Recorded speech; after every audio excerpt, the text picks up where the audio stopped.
ਸਮੂਹ online class ਦੇ ਸੱਜਣਾ ਦਾ ਸਵਾਗਤ ਹੈ ਜੀ। ਅੱਜ ਦੀ ਇਸ ਗੁਰਮਤਿ ਕਲਾਸ ਦੇ ਵਿੱਚ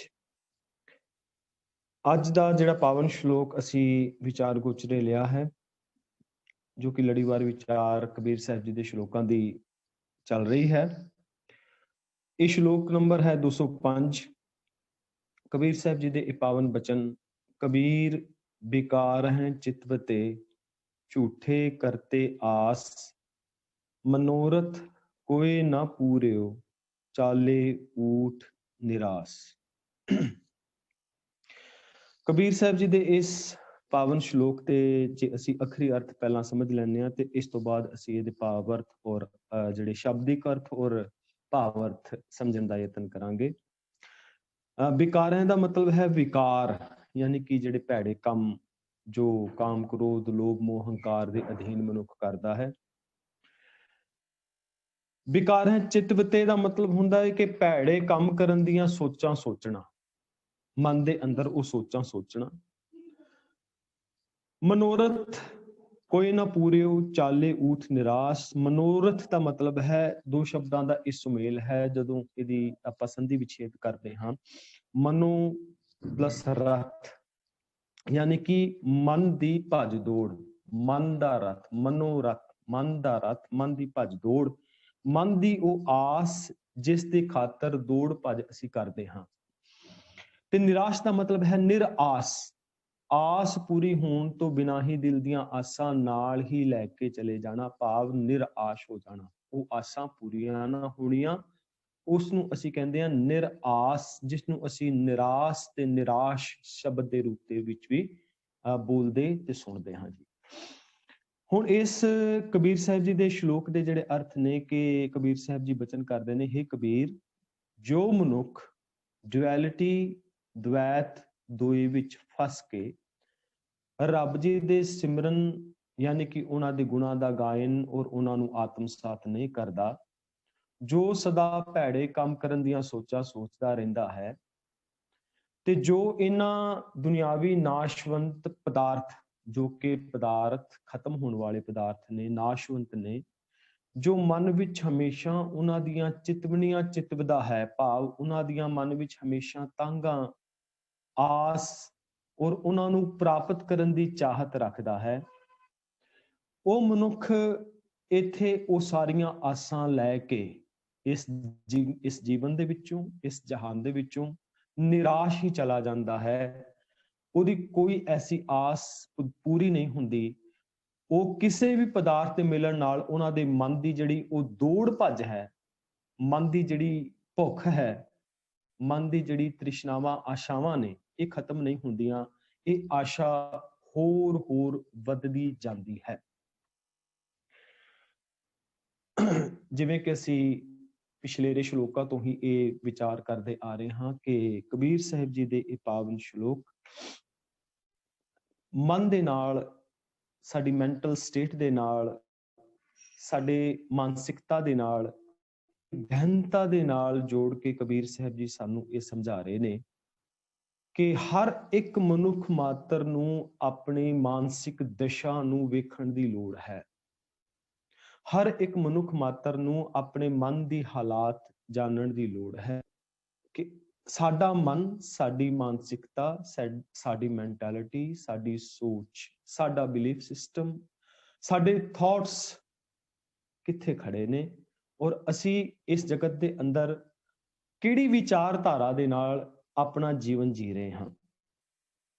ਕਿਤੇ ਝੂਠੇ ਆਸ਼ ਜਿਹੜੇ ਪਦਾਰਥ ਨੇ, ਯਾਨੀ ਕਿ ਜਿਹੜੇ ਖਤਮ ਹੋਣ ਵਾਲੇ ਪਦਾਰਥ ਨੇ, ਕਿਤੇ ਮਨ ਉਹਨਾਂ ਦੀ ਵਾਰ-ਵਾਰ ਮੰਗ ਤੇ ਨਹੀਂ ਕਰਦਾ, ਕਿਤੇ ਮਨ ਦੇ ਅੰਦਰ ਵਾਰ-ਵਾਰ ਇਹ ਤਾਂਘਾਂ ਪੈਦਾ ਤੇ ਨਹੀਂ ਹੁੰਦੀਆਂ ਕਿ ਮੈਨੂੰ ਇਹ ਚੀਜ਼ ਚਾਹੀਦੀ ਹੈ, ਇਹ ਪਦਾਰਥ ਚਾਹੀਦਾ ਹੈ, ਔਰ ਉਸ ਪਦਾਰਥ ਦੇ ਨੂੰ ਅਚੀਵ ਕਰਨ ਦੇ ਵਾਸਤੇ, ਉਸ ਪਦਾਰਥ ਨੂੰ ਪ੍ਰਾਪਤ ਕਰਨ ਦੇ ਵਾਸਤੇ, ਉਸ ਇੱਕ ਮਟੀਰੀਅਲ ਨੂੰ ਪ੍ਰਾਪਤ ਕਰਨ ਦੇ ਵਾਸਤੇ ਕਿ ਮੈਂ ਲਗਾਤਾਰਤਾ ਦੇ ਨਾਲ ਮੇਰਾ ਮਨ ਭੱਜਦਾ ਫਿਰਦਾ ਤੇ ਨਹੀਂ ਔਰ ਮੇਰੀ ਸਾਰੀ એનર્ਜੀ ਉਹਦੇ ਵਿੱਚ ਵੇਸਟ ਤੇ ਨਹੀਂ ਹੁੰਦੀ।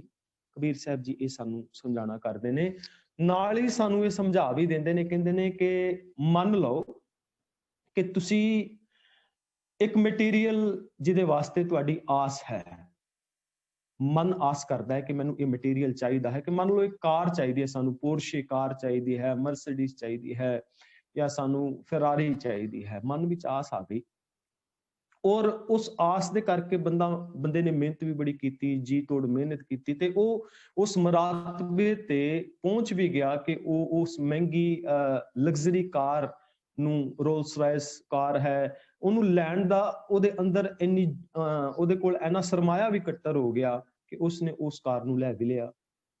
ਪਰ ਕੀ ਇਸ ਤੋਂ ਬਾਅਦ ਉਹਦੀ ਕੋਈ ਮਨ ਦੀਆਂ ਜਿਹੜੀਆਂ ਆਸ਼ਾਵਾਂ ਨੇ, ਮਨ ਦੀਆਂ ਜਿਹੜੀਆਂ ਇੱਛਾਵਾਂ ਨੇ, ਕੀ ਖਤਮ ਹੋ ਜਾਣਗੀਆਂ? ਕਿ ਮਨ ਹੋਰ ਨਹੀਂ ਮੰਗੇਗਾ? ਇੱਥੇ ਬਸ ਨਹੀਂ, ਇੱਥੇ ਇਹ ਨਹੀਂ ਕਹਿ ਸਕਦੇ ਕਿ ਮਨ ਦੀ ਆਸ ਖਤਮ ਹੋ ਗਈ। ਕਬੀਰ ਸਾਹਿਬ ਜੀ ਸਾਨੂੰ ਇਹ ਐਗਜ਼ਾਮਪਲ ਦਿੰਦੇ ਨੇ ਕਿ ਇਹ ਤੇ ਜਦੋਂ ਤੱਕ ਅਸੀਂ ਖਤਮ ਨਹੀਂ ਹੋ ਜਾਂਦੇ, ਮਰ ਨਹੀਂ ਜਾਂਦੇ, ਤੇ ਇਹ ਮਨ ਦੀਆਂ ਆਸਾਵਾਂ ਜਿਹੜੀਆਂ ਨੇ ਇਹ ਕਦੇ ਵੀ ਨਹੀਂ ਖਤਮ ਹੁੰਦੀ। ਇਹ ਮਨ ਦੀ ਜਿਹੜੀ ਦੌੜ ਭੱਜ ਲੱਗੀ ਰਹਿੰਦੀ ਹੈ, ਇਹ ਕਦੇ ਖਤਮ ਹੋ ਹੀ ਨਹੀਂ ਸਕਦੀ। ਗੁਰਬਾਣੀ ਦੇ ਅੰਦਰ ਬੇਅੰਤ ਥਾਵਾਂ ਤੇ ਸਾਨੂੰ ਆਸ ਬਾਰੇ ਦੱਸਿਆ ਗਿਆ ਹੈ, ਸਮਝਾਇਆ ਗਿਆ ਹੈ, ਔਰ ਬੜੀ ਗਹਿਰੇ ਤਲ ਦੇ ਉੱਤੇ ਜਾ ਕੇ ਗੁਰਬਾਣੀ ਦੇ ਅੰਦਰ ਸਾਨੂੰ ਬੜੀ ਡੀਪ ਸਟੱਡੀ ਦੇ ਨਾਲ ਸਾਨੂੰ ਇਹ ਬਾਤ ਸਮਝਾਈ ਗਈ ਕਿ ਜਿਹੜਾ ਮਨੁੱਖ ਹੈ, ਇਹਦਾ ਜਨਮ ਹੀ ਅਸਲ ਦੇ ਵਿੱਚ ਆਸਾ ਦੇ ਵਿੱਚ ਹੁੰਦਾ ਹੈ, ਆਸ ਦੇ ਵਿੱਚ ਹੁੰਦਾ ਹੈ। ਇਹਨਾਂ ਆਸ਼ਾਵਾਂ ਦੇ ਵਿੱਚ ਮਨ ਦਾ ਜਿਹੜਾ ਜਨਮ ਹੈ, ਵਿਕਾਸ ਹੈ, ਇੱਥੋਂ ਇਹਦੀ ਸ਼ੁਰੂਆਤ ਹੁੰਦੀ ਹੈ। ਗੁਰਬਾਣੀ ਦਾ ਪ੍ਰਮਾਣ ਹੈ, ਆਸਾ ਅੰਦਰ ਜੰਮਿਆ, ਆਸਾ ਰਸ ਕਸ ਖਾਏ, ਆਸਾ ਬੰਦ ਚਲਾਈਐ, ਮੂੰਹ ਮੂੰਹ ਚੋਟਾਂ ਖਾਏ। ਇਹ ਆਸ ਦੇ ਵਿੱਚ ਹੀ ਜੰਮਦਾ ਹੈ, ਤੇ ਉਸ ਆਸਾਂ ਦੇ ਵਿੱਚ ਹੀ ਨਾ ਇਹ ਸਾਰੇ ਰਸਕਸਾਂ ਨੂੰ ਮਾਣਦਾ ਹੈ। ਜਿਹੜੇ ਝੂਠੇ ਪਦਾਰਥ ਨੇ, ਜਿਹੜੇ ਉਹਨਾਂ ਪਦਾਰਥਾਂ ਦੇ ਕਰਕੇ ਇਹ ਵਿਕਾਰ ਕਰਦਾ ਹੈ, ਇਹ ਭੈੜੇ ਕੰਮ ਕਰਦਾ ਹੈ, ਇਹ ਭੈੜੀ ਸੋਬਤ ਦੇ ਵਿੱਚ ਚਲਾ ਜਾਂਦਾ ਹੈ, ਔਰ ਉਹ ਸਾਰੇ ਉਹ ਕੰਮ ਕਰਦਾ ਹੈ ਜਿਹੜੇ ਨਾ ਕਰਨ ਯੋਗ ਨੇ, ਉਹਨਾਂ ਆਸਾਵਾਂ ਨੂੰ ਪੂਰੀਆਂ ਕਰਨ ਦੇ ਵਾਸਤੇ। ਪਰ ਆਖਰ ਨੂੰ ਉਹਦੇ ਅੰਦਰ ਫਸ ਕੇ ਇੰਨਾ ਜਕੜਿਆ ਜਾਂਦਾ ਹੈ, ਉਹਨਾਂ ਦੇ ਅੰਦਰ ਇੰਨਾ ਕੈਦੀ ਬਣ ਜਾਂਦਾ ਹੈ ਕਿ ਇਹ ਜਗਤ ਦੇ ਅੰਦਰ ਮੂੰਹੇ ਮੂੰਹ ਚੋਟਾ ਖਾ ਕੇ, ਯਾਨੀ ਕਿ ਜਗਤ ਦੇ ਵਿੱਚ ਦੁੱਖ ਭੋਗ ਕੇ ਇਸ ਜਹਾਨ ਨੂੰ ਤਿਆਗ ਕੇ ਛੱਡ ਕੇ ਚਲਾ ਜਾਂਦਾ ਹੈ।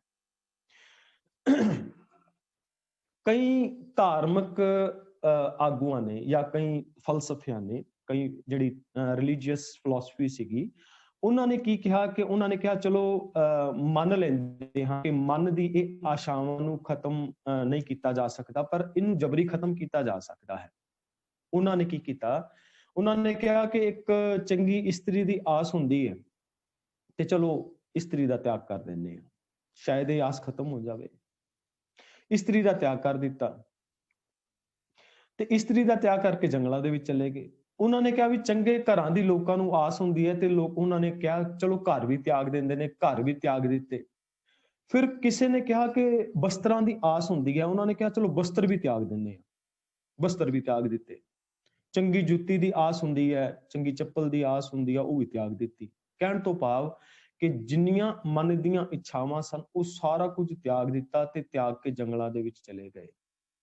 ਪਰ ਨਾਲ ਹੀ ਇਹ ਮਨ ਵਿੱਚ ਇਹ ਆਸ ਰੱਖ ਲਈ, ਦੇਖੋ ਇਹ ਇਸ ਤੋਂ ਵੀ ਇੱਕ ਭਿਆਨਕ ਆਸ ਰੱਖ ਲਈ ਕਿ ਜੇ ਮੈਂ ਇਸ ਜਗਤ ਦੇ ਅੰਦਰ ਸਾਰਾ ਕੁਝ ਤਿਆਗ ਦਿੱਤਾ, ਸਾਰਾ ਕੁਝ ਛੱਡ ਦਿੱਤਾ, ਮਨ ਦੀਆਂ ਆਸ਼ਾਵਾਂ ਨੂੰ ਖਤਮ ਕਰ ਲਿਆ, ਜ਼ਬਰਦਸਤੀ ਖਤਮ ਕਰ ਲਿਆ, ਤੇ ਕੀ ਹੋਏਗਾ ਕਿ ਮੈਨੂੰ ਸਵਰਗ ਵਿੱਚ ਜਾ ਕੇ ਉਹ ਸਾਰੀਆਂ ਜਿਹੜੀਆਂ ਸਹੂਲਤਾਂ ਨੇ, ਉਹ ਜਿਹੜੀਆਂ ਮਨ ਦੀਆਂ ਮੇਰੀਆਂ ਇੱਛਾਵਾਂ ਨੇ, ਮੇਰੀ ਡਿਜ਼ਾਇਰਸ ਨੇ, ਉਹ ਜਿਹੜੀਆਂ ਡਿਜ਼ਾਇਰਸ ਮੇਰੀਆਂ ਇਸ ਜਨਮ ਦੀਆਂ ਨੇ ਨਾ, ਉਹ ਸਵਰਗ ਵਿੱਚ ਜਾ ਕੇ ਮਰਨ ਤੋਂ ਬਾਅਦ ਪੂਰੀਆਂ ਹੋ ਜਾਣਗੀਆਂ। ਜੇ ਮੈਂ ਇੱਥੇ ਇਸਤਰੀ ਦਾ ਤਿਆਗ ਕੀਤਾ ਤੇ ਮੈਨੂੰ ਉੱਤੇ ਅਪਸ਼ਰਾਵਾਂ ਮਿਲਣਗੀਆਂ। ਜੇ ਮੈਂ ਇੱਥੇ ਔਰਤ ਦਾ ਤਿਆਗ ਕਰ ਦਿੱਤਾ ਤੇ ਉੱਥੇ ਜਾ ਕੇ ਮੈਨੂੰ ਹੂਰਾਂ ਮਿਲਣਗੀਆਂ। ਜਿਵੇਂ ਇਸਲਾਮਿਕ ਜਿਹੜੇ ਥਾਟ ਵਿੱਚ, ਸਕੂਲ ਆਫ ਥਾਟ ਵਿੱਚ ਇਹ ਬਾਤ ਆਉਂਦੀ ਹੈ ਕਿ ਮਰਨ ਤੋਂ ਬਾਅਦ ਉੱਥੇ ਹੂਰਾਂ ਮਿਲਣਗੀਆਂ, 72 ਹੂਰਾਂ ਦਾ ਜ਼ਿਕਰ ਹੁੰਦਾ ਹੈ, ਜਾਂ ਬਹੁਤ ਸਾਰੀਆਂ ਹੂਰਾਂ ਦਾ, ਸੁੰਦਰਤਾ ਦੇ ਨਾਲ ਭਰੀਆਂ ਹੋਈਆਂ ਉਹ ਹੂਰਾਂ ਦਾ ਜ਼ਿਕਰ ਕਰਦੇ ਨੇ।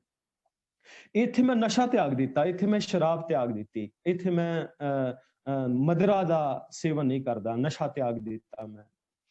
ਤੇ ਕੀ ਹੋਇਆ ਕਿ ਮੈਨੂੰ ਉਹ ਸਵਰਗ ਵਿੱਚ ਜਾ ਕੇ ਉਹ ਮੇਰੇ ਮਨ ਦੀ ਖੁਰਾਕ ਜਿਹੜੀ ਹੈ, ਉਹ ਡਿਜ਼ਾਇਰ ਪੂਰੀ ਕਰਨ ਦਾ ਪੂਰਾ ਮੌਕਾ ਮਿਲਣਾ ਹੈ। ਉੱਥੇ ਤੇ ਫਿਰ ਮੁੜ ਕੇ ਮੌਤ ਨਹੀਂ ਹੋਣੀ ਨਾ, ਫਿਰ ਮੈਂ ਉੱਥੇ ਜਾ ਕੇ ਜਿੰਨੀ ਮਰਜ਼ੀ ਸ਼ਰਾਬ ਪੀਵਾਂ, ਸੁਰਾਪਾਨ ਕਰਾਂ, ਮਦਰਾ ਪਾਨ ਕਰਾਂ, ਉੱਥੇ ਮੈਨੂੰ ਕੋਈ ਰੋਕ ਟੋਕ ਨਹੀਂ ਹੋਵੇਗੀ, ਕਿਉਂਕਿ ਉੱਥੇ ਤੇ ਨਦੀਆਂ ਵਹਿ ਰਹੀਆਂ ਨੇ ਸਾਰੀਆਂ ਚੀਜ਼ਾਂ ਦੀਆਂ। ਕਲਪਿਤ ਇਹ ਚੀਜ਼ਾਂ ਕਲਪਿਤ ਕਰ ਲਿੱਤੀਆਂ ਗਈਆਂ ਕਿ ਇੱਥੇ ਮੈਂ ਸੋਨੇ ਚਾਂਦੀ ਦਾ ਤਿਆਗ ਕਰ ਦਵਾਂਗਾ, ਉੱਥੇ ਤੇ ਸਾਰਾ ਕੁਝ ਇਹਨਾਂ ਸਾਰਿਆਂ ਦੇ ਦਰਿਆ ਵਗ ਰਹੇ ਨੇ। ਸੋ ਉਹ ਇੱਥੇ ਮੈਂ ਇੱਕ ਘਰ ਦਾ ਤਿਆਗ ਕਰਾਂਗਾ, ਉੱਥੇ ਮੇਰੇ ਵਾਸਤੇ ਮਹਿਲ ਤਿਆਰ ਨੇ, ਸੋਨੇ ਦੇ ਮਹਿਲ, ਹੀਰਿਆਂ ਦੇ ਮਹਿਲ, ਜਿਹੜੇ ਕਿ ਬੜੇ ਸੋਹਣੇ ਸੋਹਣੇ ਆਭੂਸ਼ਣਾਂ ਦੇ ਨਾਲ ਜੜੇ ਨੇ, ਉਹਨਾਂ ਮਹਿਲਾਂ ਦੇ ਵਿੱਚ ਜਾ ਕੇ ਮੈਂ ਰਵਾਂਗਾ। ਸੋ ਮਰਨ ਤੋਂ ਬਾਅਦ ਇੱਕ ਆਸ ਜਿਹੜੀ ਹੈ ਮਨ ਦੀ, ਉਹ ਕਲਪਿਤ ਕਰ ਲਿੱਤੀ ਗਈ। ਲੇਕਿਨ ਗੁਰਬਾਣੀ ਨੇ ਸਾਨੂੰ ਸਮਝਾਇਆ ਕਿ ਦੋ ਤਰ੍ਹਾਂ ਦੇ ਇਹ ਸੋਚ ਹੈ ਵੇਖੋ ਮਨ ਦੀ। ਇੱਕ ਤੇ ਕਿ ਜਿਨ੍ਹਾਂ ਨੇ ਬਿਲਕੁਲ ਹੀ ਤਿਆਗ ਦਿੱਤਾ, ਬਿਲਕੁਲ ਹੀ ਛੱਡ ਦਿੱਤਾ, ਤੇ ਦੂਜੇ ਉਹ ਲੋਕ ਸੀਗੇ ਕਿ ਜਿਨ੍ਹਾਂ ਨੇ ਕਹਿ ਦਿੱਤਾ ਕਿ ਇਹ ਜਗ ਮਿੱਠਾ ਅਗਲਾ ਕਿਨ ਡੇਠਾ। ਹੁਣ ਦੂਜੀ ਅਵਸਥਾ ਉਹਨਾਂ ਲੋਕਾਂ ਦੀ ਹੈ ਜਿਹੜੇ ਕਹਿੰਦੇ ਨੇ ਨਹੀਂ ਨਹੀਂ ਇਹ ਤਿਆਗੀ ਚੰਗੇ ਨਹੀਂ, ਇੱਥੇ ਤੇ ਚੰਗਾ ਰੱਜ ਕੇ ਭੋਗਣਾ ਚਾਹੀਦਾ ਹੈ। ਇਹ ਜਿੰਨੀਆਂ ਮਨ ਜਿਹੜੀਆਂ ਮੰਗਾਂ ਕਰਦਾ ਹੈ, ਇਹਨਾਂ ਮੰਗਾਂ ਦੀ ਪੂਰਤੀ ਕਰਨੀ ਚਾਹੀਦੀ ਹੈ। ਉਹਨਾਂ ਕਿਹਾ ਕਿ ਚਲੋ ਮਨ ਕਾਮ ਦੀ ਮੰਗ ਕਰਦਾ ਹੈ ਤੇ ਇੰਨਾ ਬੰਦਾ ਕਾਮੀ ਹੋ ਜਾਵੇ, ਇੰਨਾ ਕਾਮ ਦੀ ਪੂਰਤੀ ਕਰ ਲਵੇ ਕਿ ਮਨ ਮੰਗਣਾ ਹੀ ਛੱਡ ਦੇਵੇ। ਮਨ ਮੰਗਦਾ ਹੈ ਕਿ ਮੈਂ ਚੰਗੇ ਚੰਗੇ ਪਦਾਰਥ ਛਕਾਂ, ਇੰਨੇ ਪਦਾਰਥ ਛਕ ਲਏ ਕਿ ਮਨ ਮੰਗਣਾ ਹੀ ਛੱਡ ਦੇਵੇ। ਇਹ ਜਗ ਮਿੱਠਾ ਅਗਲਾ ਕਿਨ ਡੇਠਾ, ਵੀ ਅੱਗੇ ਕਿੰਨੇ ਕਿਸੇ ਨੇ ਵੇਖਿਆ। ਉਸਨੇ ਆਪਣੇ ਮਨ ਦੇ ਅੰਦਰ ਉਹ ਸਾਰੇ ਪਦਾਰਥਾਂ ਨੂੰ ਸੋਚਿਆ ਕਿ ਮੈਂ ਸਾਰੇ ਪਦਾਰਥਾਂ ਨੂੰ ਛਕ ਲਵਾਂ, ਸਾਰੇ ਮੈਟੀਰੀਅਲ ਮੈਂ ਪ੍ਰਾਪਤ ਕਰ ਲਵਾਂ, ਸਾਰੀ ਮਨ ਦੀਆਂ ਜਿਹੜੀਆਂ ਡਿਜ਼ਾਇਰਸ ਨੇ ਉਹਨਾਂ ਨੂੰ ਇਸ ਜਨਮ ਦੇ ਵਿੱਚ ਹੀ ਪੂਰਾ ਕਰ ਲਵਾਂ, ਤਾਂ ਕਿ ਮੇਰੀ ਇਹ ਮਨ ਦੀ ਜਿਹੜੀ ਦੌੜ ਭੱਜ ਹੈ ਮੁੱਕ ਜਾਵੇ। ਗੁਰਬਾਣੀ ਨੇ ਦੋਵਾਂ ਨੂੰ ਨਕਾਰਿਆ ਹੈ। ਜਿਹੜੇ ਤਿਆਗੀ ਹੋ ਗਏ, ਮਨ ਦੀਆਂ ਆਸ਼ਾਵਾਂ ਨੂੰ ਤਿਆਗ ਕੇ ਛੱਡ ਕੇ ਹਠ ਧਰਮੀ ਹੋ ਗਏ, ਉਹਨਾਂ ਨੂੰ ਕਿਹਾ ਕਿ ਪਗ ਉਪੇ ਤਾਣਾ ਆਪਣਾ ਕੀਆ ਕਮਾਣਾ, ਅਲ ਮਲ ਖਾਈ ਸਿਰ ਛਾਈ ਪਾਈ, ਮੂਰਖ ਅੰਧੇ ਪਤ ਗਵਾਈ। ਇਹ ਮੂਰਖ ਤੂੰ ਆਪਣੀ ਪਤ ਗਵਾ ਲਈ, ਇਸ ਢੰਗ ਦੇ ਨਾਲ ਤੇਰਾ ਮਨ ਦੀ ਦੌੜ ਭੱਜ ਮੁੱਕਣੀ ਨਹੀਂ। ਤੇ ਦੂਜੇ ਪਾਸੇ ਉਹ ਲੋਕ ਜਿਹੜੇ ਕਿ ਇਸ ਜਗਤ ਦੇ ਅੰਦਰ ਸਾਰਾ ਕੁਝ ਪ੍ਰਾਪਤ ਕਰਨਾ ਚਾਹੁੰਦੇ ਸੀ, ਸਾਰੀਆਂ ਡਿਜ਼ਾਇਰਸ ਪੂਰੀਆਂ ਕਰਨੀਆਂ ਚਾਹੁੰਦੇ ਸੀ, ਸਾਰੇ ਵਿਕਾਰ ਭੋਗਣੇ ਚਾਹੁੰਦੇ ਸੀਗੇ, ਉਹਨਾਂ ਦੇ ਵਾਸਤੇ ਵੀ ਇਹ ਗੱਲ ਆਖ ਦਿੱਤੀ। ਗੁਰਮਤ ਦਾ ਗੁਰਮਤ ਦੇ ਅਕੋਰਡਿੰਗ ਗੁਰੂ ਸਾਹਿਬ ਨੇ ਸਾਨੂੰ ਸਮਝਾਇਆ ਕਿ ਜੇ ਤੂੰ ਇਹ ਸਾਰਾ ਕੁਝ ਪ੍ਰਾਪਤ ਕਰ ਲਵੇਂਗਾ, ਸੋਚਦਾ ਹੈ ਕਿ ਤੇਰੀ ਇਹ ਡਿਜ਼ਾਇਰਸ ਖਤਮ ਹੋ ਜਾਣਗੇ, ਐਸਾ ਨਹੀਂ ਹੋ ਸਕਦਾ। ਕਹਿੰਦੇ ਵੇਖਿਆ ਮੈਂ ਕਿਨਹੀ ਤ੍ਰਿਪਤ ਨਾ ਪਾਈ, ਜਿਉ ਪਾਵਕ ਇੰਧਨ ਨਹੀਂ ਤਰਾਪੈ, ਬਿਨ ਹਰ ਕਹਾਂ ਅਗਾਈ। ਕਹਿੰਦੇ ਨੇ ਅੱਗ ਦੇ ਬਾਲਣ ਦੇ ਵਿੱਚ ਜੇ ਤੂੰ ਹੋਰ ਬਾਲਣ ਸੁੱਟੇਗਾ ਤੇ ਕੀ ਉਹ ਅੱਗ ਬੁੱਝ ਜਾਵੇਗੀ? ਉਹ ਬੁਝੇਗੀ ਨਹੀਂ, ਉਹ ਹੋਰ ਭੜਕੇਗੀ, ਸਗੋਂ ਉਹ ਹੋਰ ਤੈਨੂੰ ਪਰੇਸ਼ਾਨ ਕਰੇਗੀ, ਉਹ ਹੋਰ ਤੇਰੇ ਮਨ ਦੇ ਅੰਦਰ ਉਹ ਵੈਸੀਆਂ ਜਿਹੜੀਆਂ ਭਾਵਨਾਵਾਂ ਨੇ ਉਹ ਪ੍ਰਬਲ ਕਰੇਗੀ ਕਿ ਜਿਹੜੀ ਤੈਨੂੰ ਸੱਚ ਦੇ ਮਾਰਗ ਤੋਂ ਤੋੜੇਗੀ। ਤੇ ਗੁਰਮਤਿ ਦਾ ਮਾਰਗ ਹੀ ਹੈ ਸੱਚ ਦੇ ਨੇੜੇ ਹੋ ਕੇ ਬਹਿਣਾ, ਬਿਲਕੁਲ ਸੱਚਾਈ ਦੇ ਨਾਲ, ਟਰੂਥਫੁਲਨੈਸ ਦੇ ਨਾਲ, ਇਮਾਨਦਾਰੀ ਦੇ ਨਾਲ ਆਪਣੀ ਇਸ ਜੀਵਨ ਨੂੰ ਸਮਝਣਾ ਕਿ ਜੋ ਮੇਰੇ ਮਨ ਦੀਆਂ ਡਿਜ਼ਾਇਰਸ ਨੇ ਕੀ ਉਹ ਜਾਇਜ਼ ਨੇ, ਜਾਂ ਜਿਸ ਡਿਜ਼ਾਇਰਸ ਦੇ ਅਧੀਨ ਹੋ ਕੇ, ਜਿਨ੍ਹਾਂ ਆਸਾਵਾਂ ਦੇ ਅਧੀਨ ਹੋ ਕੇ ਮੈਂ ਆ ਸਾਰੇ ਕੰਮ ਕਰਦਾ ਆਇਆ ਕੀ ਉਹ ਸਹੀ ਸੀਗੇ? ਕੀ ਮੈਂ ਅੱਜ ਤੱਕ ਜਿਸ ਢਰੇ ਤੇ ਜਿਉਂਦਾ ਆ ਰਿਹਾ ਕੀ ਮੈਂ ਠੀਕ ਸੀ? ਇਹ ਆਪਣੇ ਮਨ ਤੋਂ ਅਸੀਂ ਆਪ ਸਵਾਲ ਕਰਨਾ ਹੈ। ਗੁਰਬਾਣੀ ਕਹਿੰਦੀ ਹੈ, ਗੁਰਬਾਣੀ ਦਾ ਪਾਵਨ ਫਰਮਾਨ ਹੈ, ਜਿੱਦਾਂ ਕਿ ਸਾਨੂੰ ਸਮਝਾਇਆ ਬਾਣੀ ਨੇ ਕਿ ਆਸਾੜ ਤਪੰਦਾ ਤਿਸ ਲੱਗੈ, ਹਰ ਨਾਹ ਨਾ ਜਿੰਨਾ ਪਾਸ, ਜਗ ਜੀਵਨ ਪੁਰਖ ਤਿਆਗ ਕੇ ਮਾਨਸ ਸੰਧੀ ਆਸ। ਕਿ ਅਸਾੜ ਦਾ ਤਪਸ਼ ਜਿਹੜੀ ਹੈ, ਹਾੜ ਦੇ ਮਹੀਨੇ ਦੀ ਤਪਸ਼, ਇਹ ਤਾ ਉਮਰ ਸਾਡੇ ਮਨ ਦੇ ਅੰਦਰ ਰਹਿੰਦੀ ਹੈ, ਬਾਕਾਇਦਾ ਰਹਿੰਦੀ ਹੈ। ਮਨ ਤਪਦਾ ਹੀ ਰਹਿੰਦਾ ਹੈ, ਮਨ ਭਟਕਦਾ ਹੀ ਰਹਿੰਦਾ ਹੈ। ਕਾਰਨ ਹੈ ਕਿ ਇਸਨੇ ਆਸ ਜਿਹੜੀ ਰੱਖੀ ਹੈ ਨਾ, ਇਹ ਆਸ ਇਸਨੇ ਆਪਣੇ ਉਹਨਾਂ ਸ਼ੁਭਾਂ ਦੇ ਵੱਲ ਨਹੀਂ ਰੱਖੀ, ਪੋਜ਼ਿਟਿਵ ਥਾਟ ਵੱਲ ਨਹੀਂ ਰੱਖੀ, ਸੱਚ ਧਰਮ ਦਇਆ ਧੀਰਜ ਸੰਤੋਖ ਵਾਲੇ ਪਾਸੇ ਨਹੀਂ ਰੱਖੀ। ਇਹਨੇ ਆਸ ਰੱਖੀ ਕੇਵਲ ਉਹਨਾਂ ਨਾਸ਼ਵੰਤ ਪਦਾਰਥਾਂ ਦੇ ਉੱਤੇ, ਮੈਟੀਰੀਅਲ ਦੇ ਉੱਤੇ, ਕਿ ਇਹ ਮੇਰੇ ਮਨ ਦੀ ਭੁੱਖ ਨੂੰ ਖਤਮ ਕਰ ਸਕਦੇ ਨੇ, ਇਹ ਮੇਰੇ ਮਨ ਦੀ ਭੱਜ ਦੌੜ ਨੂੰ ਖਤਮ ਕਰ ਸਕਦੇ ਨੇ। ਪਰ ਸਾਨੂੰ ਗੁਰਬਾਣੀ ਨੇ ਸਮਝਾਇਆ ਨਹੀਂ, ਐਸਾ ਨਹੀਂ ਹੈ। ਇਹਦੇ ਵਾਸਤੇ ਤੈਨੂੰ ਭਾਵੇਂ ਤੂੰ ਸਵਰਗ ਦੀ ਆਸ ਕਰ ਲੈ, ਤੇ ਸਾਨੂੰ ਕਰਨਾ ਕੀ ਪਵੇਗਾ? ਕਹਿਣ ਲੱਗੇ ਕਿ ਜਬ ਲਗ ਮਨ ਬੈਕੁੰਠ ਕੀ ਆਸ, ਤਬ ਲਗ ਹੋਏ ਨਹੀਂ ਚਰਨ ਨਿਵਾਸ। ਕਹਿੰਦੇ ਨੇ ਜਦੋਂ ਤੱਕ ਮਨ ਦੇ ਅੰਦਰ ਇਹ ਚਾਹਤਾ ਵੀ ਹੈ ਨੇ ਨਾ ਕਿ ਮੈਨੂੰ ਸਵਰਗ ਮਿਲ ਜਾਵੇ ਤੇ ਮੇਰੇ ਮਨ ਦੀ ਦੌੜ ਭੱਜ ਖਤਮ ਹੋ ਜਾਵੇਗੀ, ਬਹਿਸ਼ਤ ਮਿਲ ਜਾਵੇ, ਦੌੜ ਭੱਜ ਖਤਮ ਹੋ ਜਾਵੇਗੀ, ਮਰਨ ਤੋਂ ਬਾਅਦ ਮੇਰੇ ਮਨ ਸ਼ਾਂਤ ਹੋਵੇਗਾ, ਇਸ ਤੋਂ ਪਹਿਲਾਂ ਨਹੀਂ ਹੋ ਸਕਦਾ। ਨਹੀਂ ਹੋ ਸਕਦਾ ਹੈ, ਹਲੇ ਵੀ ਕੁਝ ਨਹੀਂ ਵਿਗੜਿਆ। ਬੜਾ ਇੱਕ ਸੰਤੋਖ, ਬੜਾ ਇੱਕ ਦਿਲਾਸਾ, ਬੜਾ ਇੱਕ ਤਰਵਾਸ ਸਾਨੂੰ ਗੁਰਬਾਣੀ ਦਿੰਦੀ ਹੈ ਕਿਹਾ ਬੰਦਿਆ ਹਲੇ ਕੁਝ ਨਹੀਂ ਵਿਗੜਿਆ, ਹਲੇ ਵੀ ਤੇਰੇ ਮਨ ਦੇ ਅੰਦਰ ਉਹ ਸ਼ਾਂਤ ਅਵਸਥਾ ਵਾਲਾ, ਸ਼ਾਂਤ ਚਿੱਤ ਅਵਸਥਾ ਵਾਲਾ ਉਹ ਭਾਵ ਆ ਸਕਦਾ ਹੈ। ਹਲੇ ਵੀ ਤੂੰ ਆਪਣੇ ਉਸ ਮਨ ਨੂੰ ਕੰਟਰੋਲ ਕਰ ਸਕਦਾ ਹੈ, ਉਹਨਾਂ ਵਾਸ਼ਨਾਵਾਂ ਦੇ ਨਾਲ ਲਬਰੇਜ਼ ਹੋਣ ਤੋਂ ਬਚਾ ਸਕਦਾ ਹੈ। ਕਿਵੇਂ? ਕਹਿੰਦੇ ਕਹੋ ਕਬੀਰ ਇਹ ਕਹੀਏ ਕਾਹੇ, ਸਾਧ ਸੰਗਤ ਬੈਕੁੰਠੇ ਆਹੇ।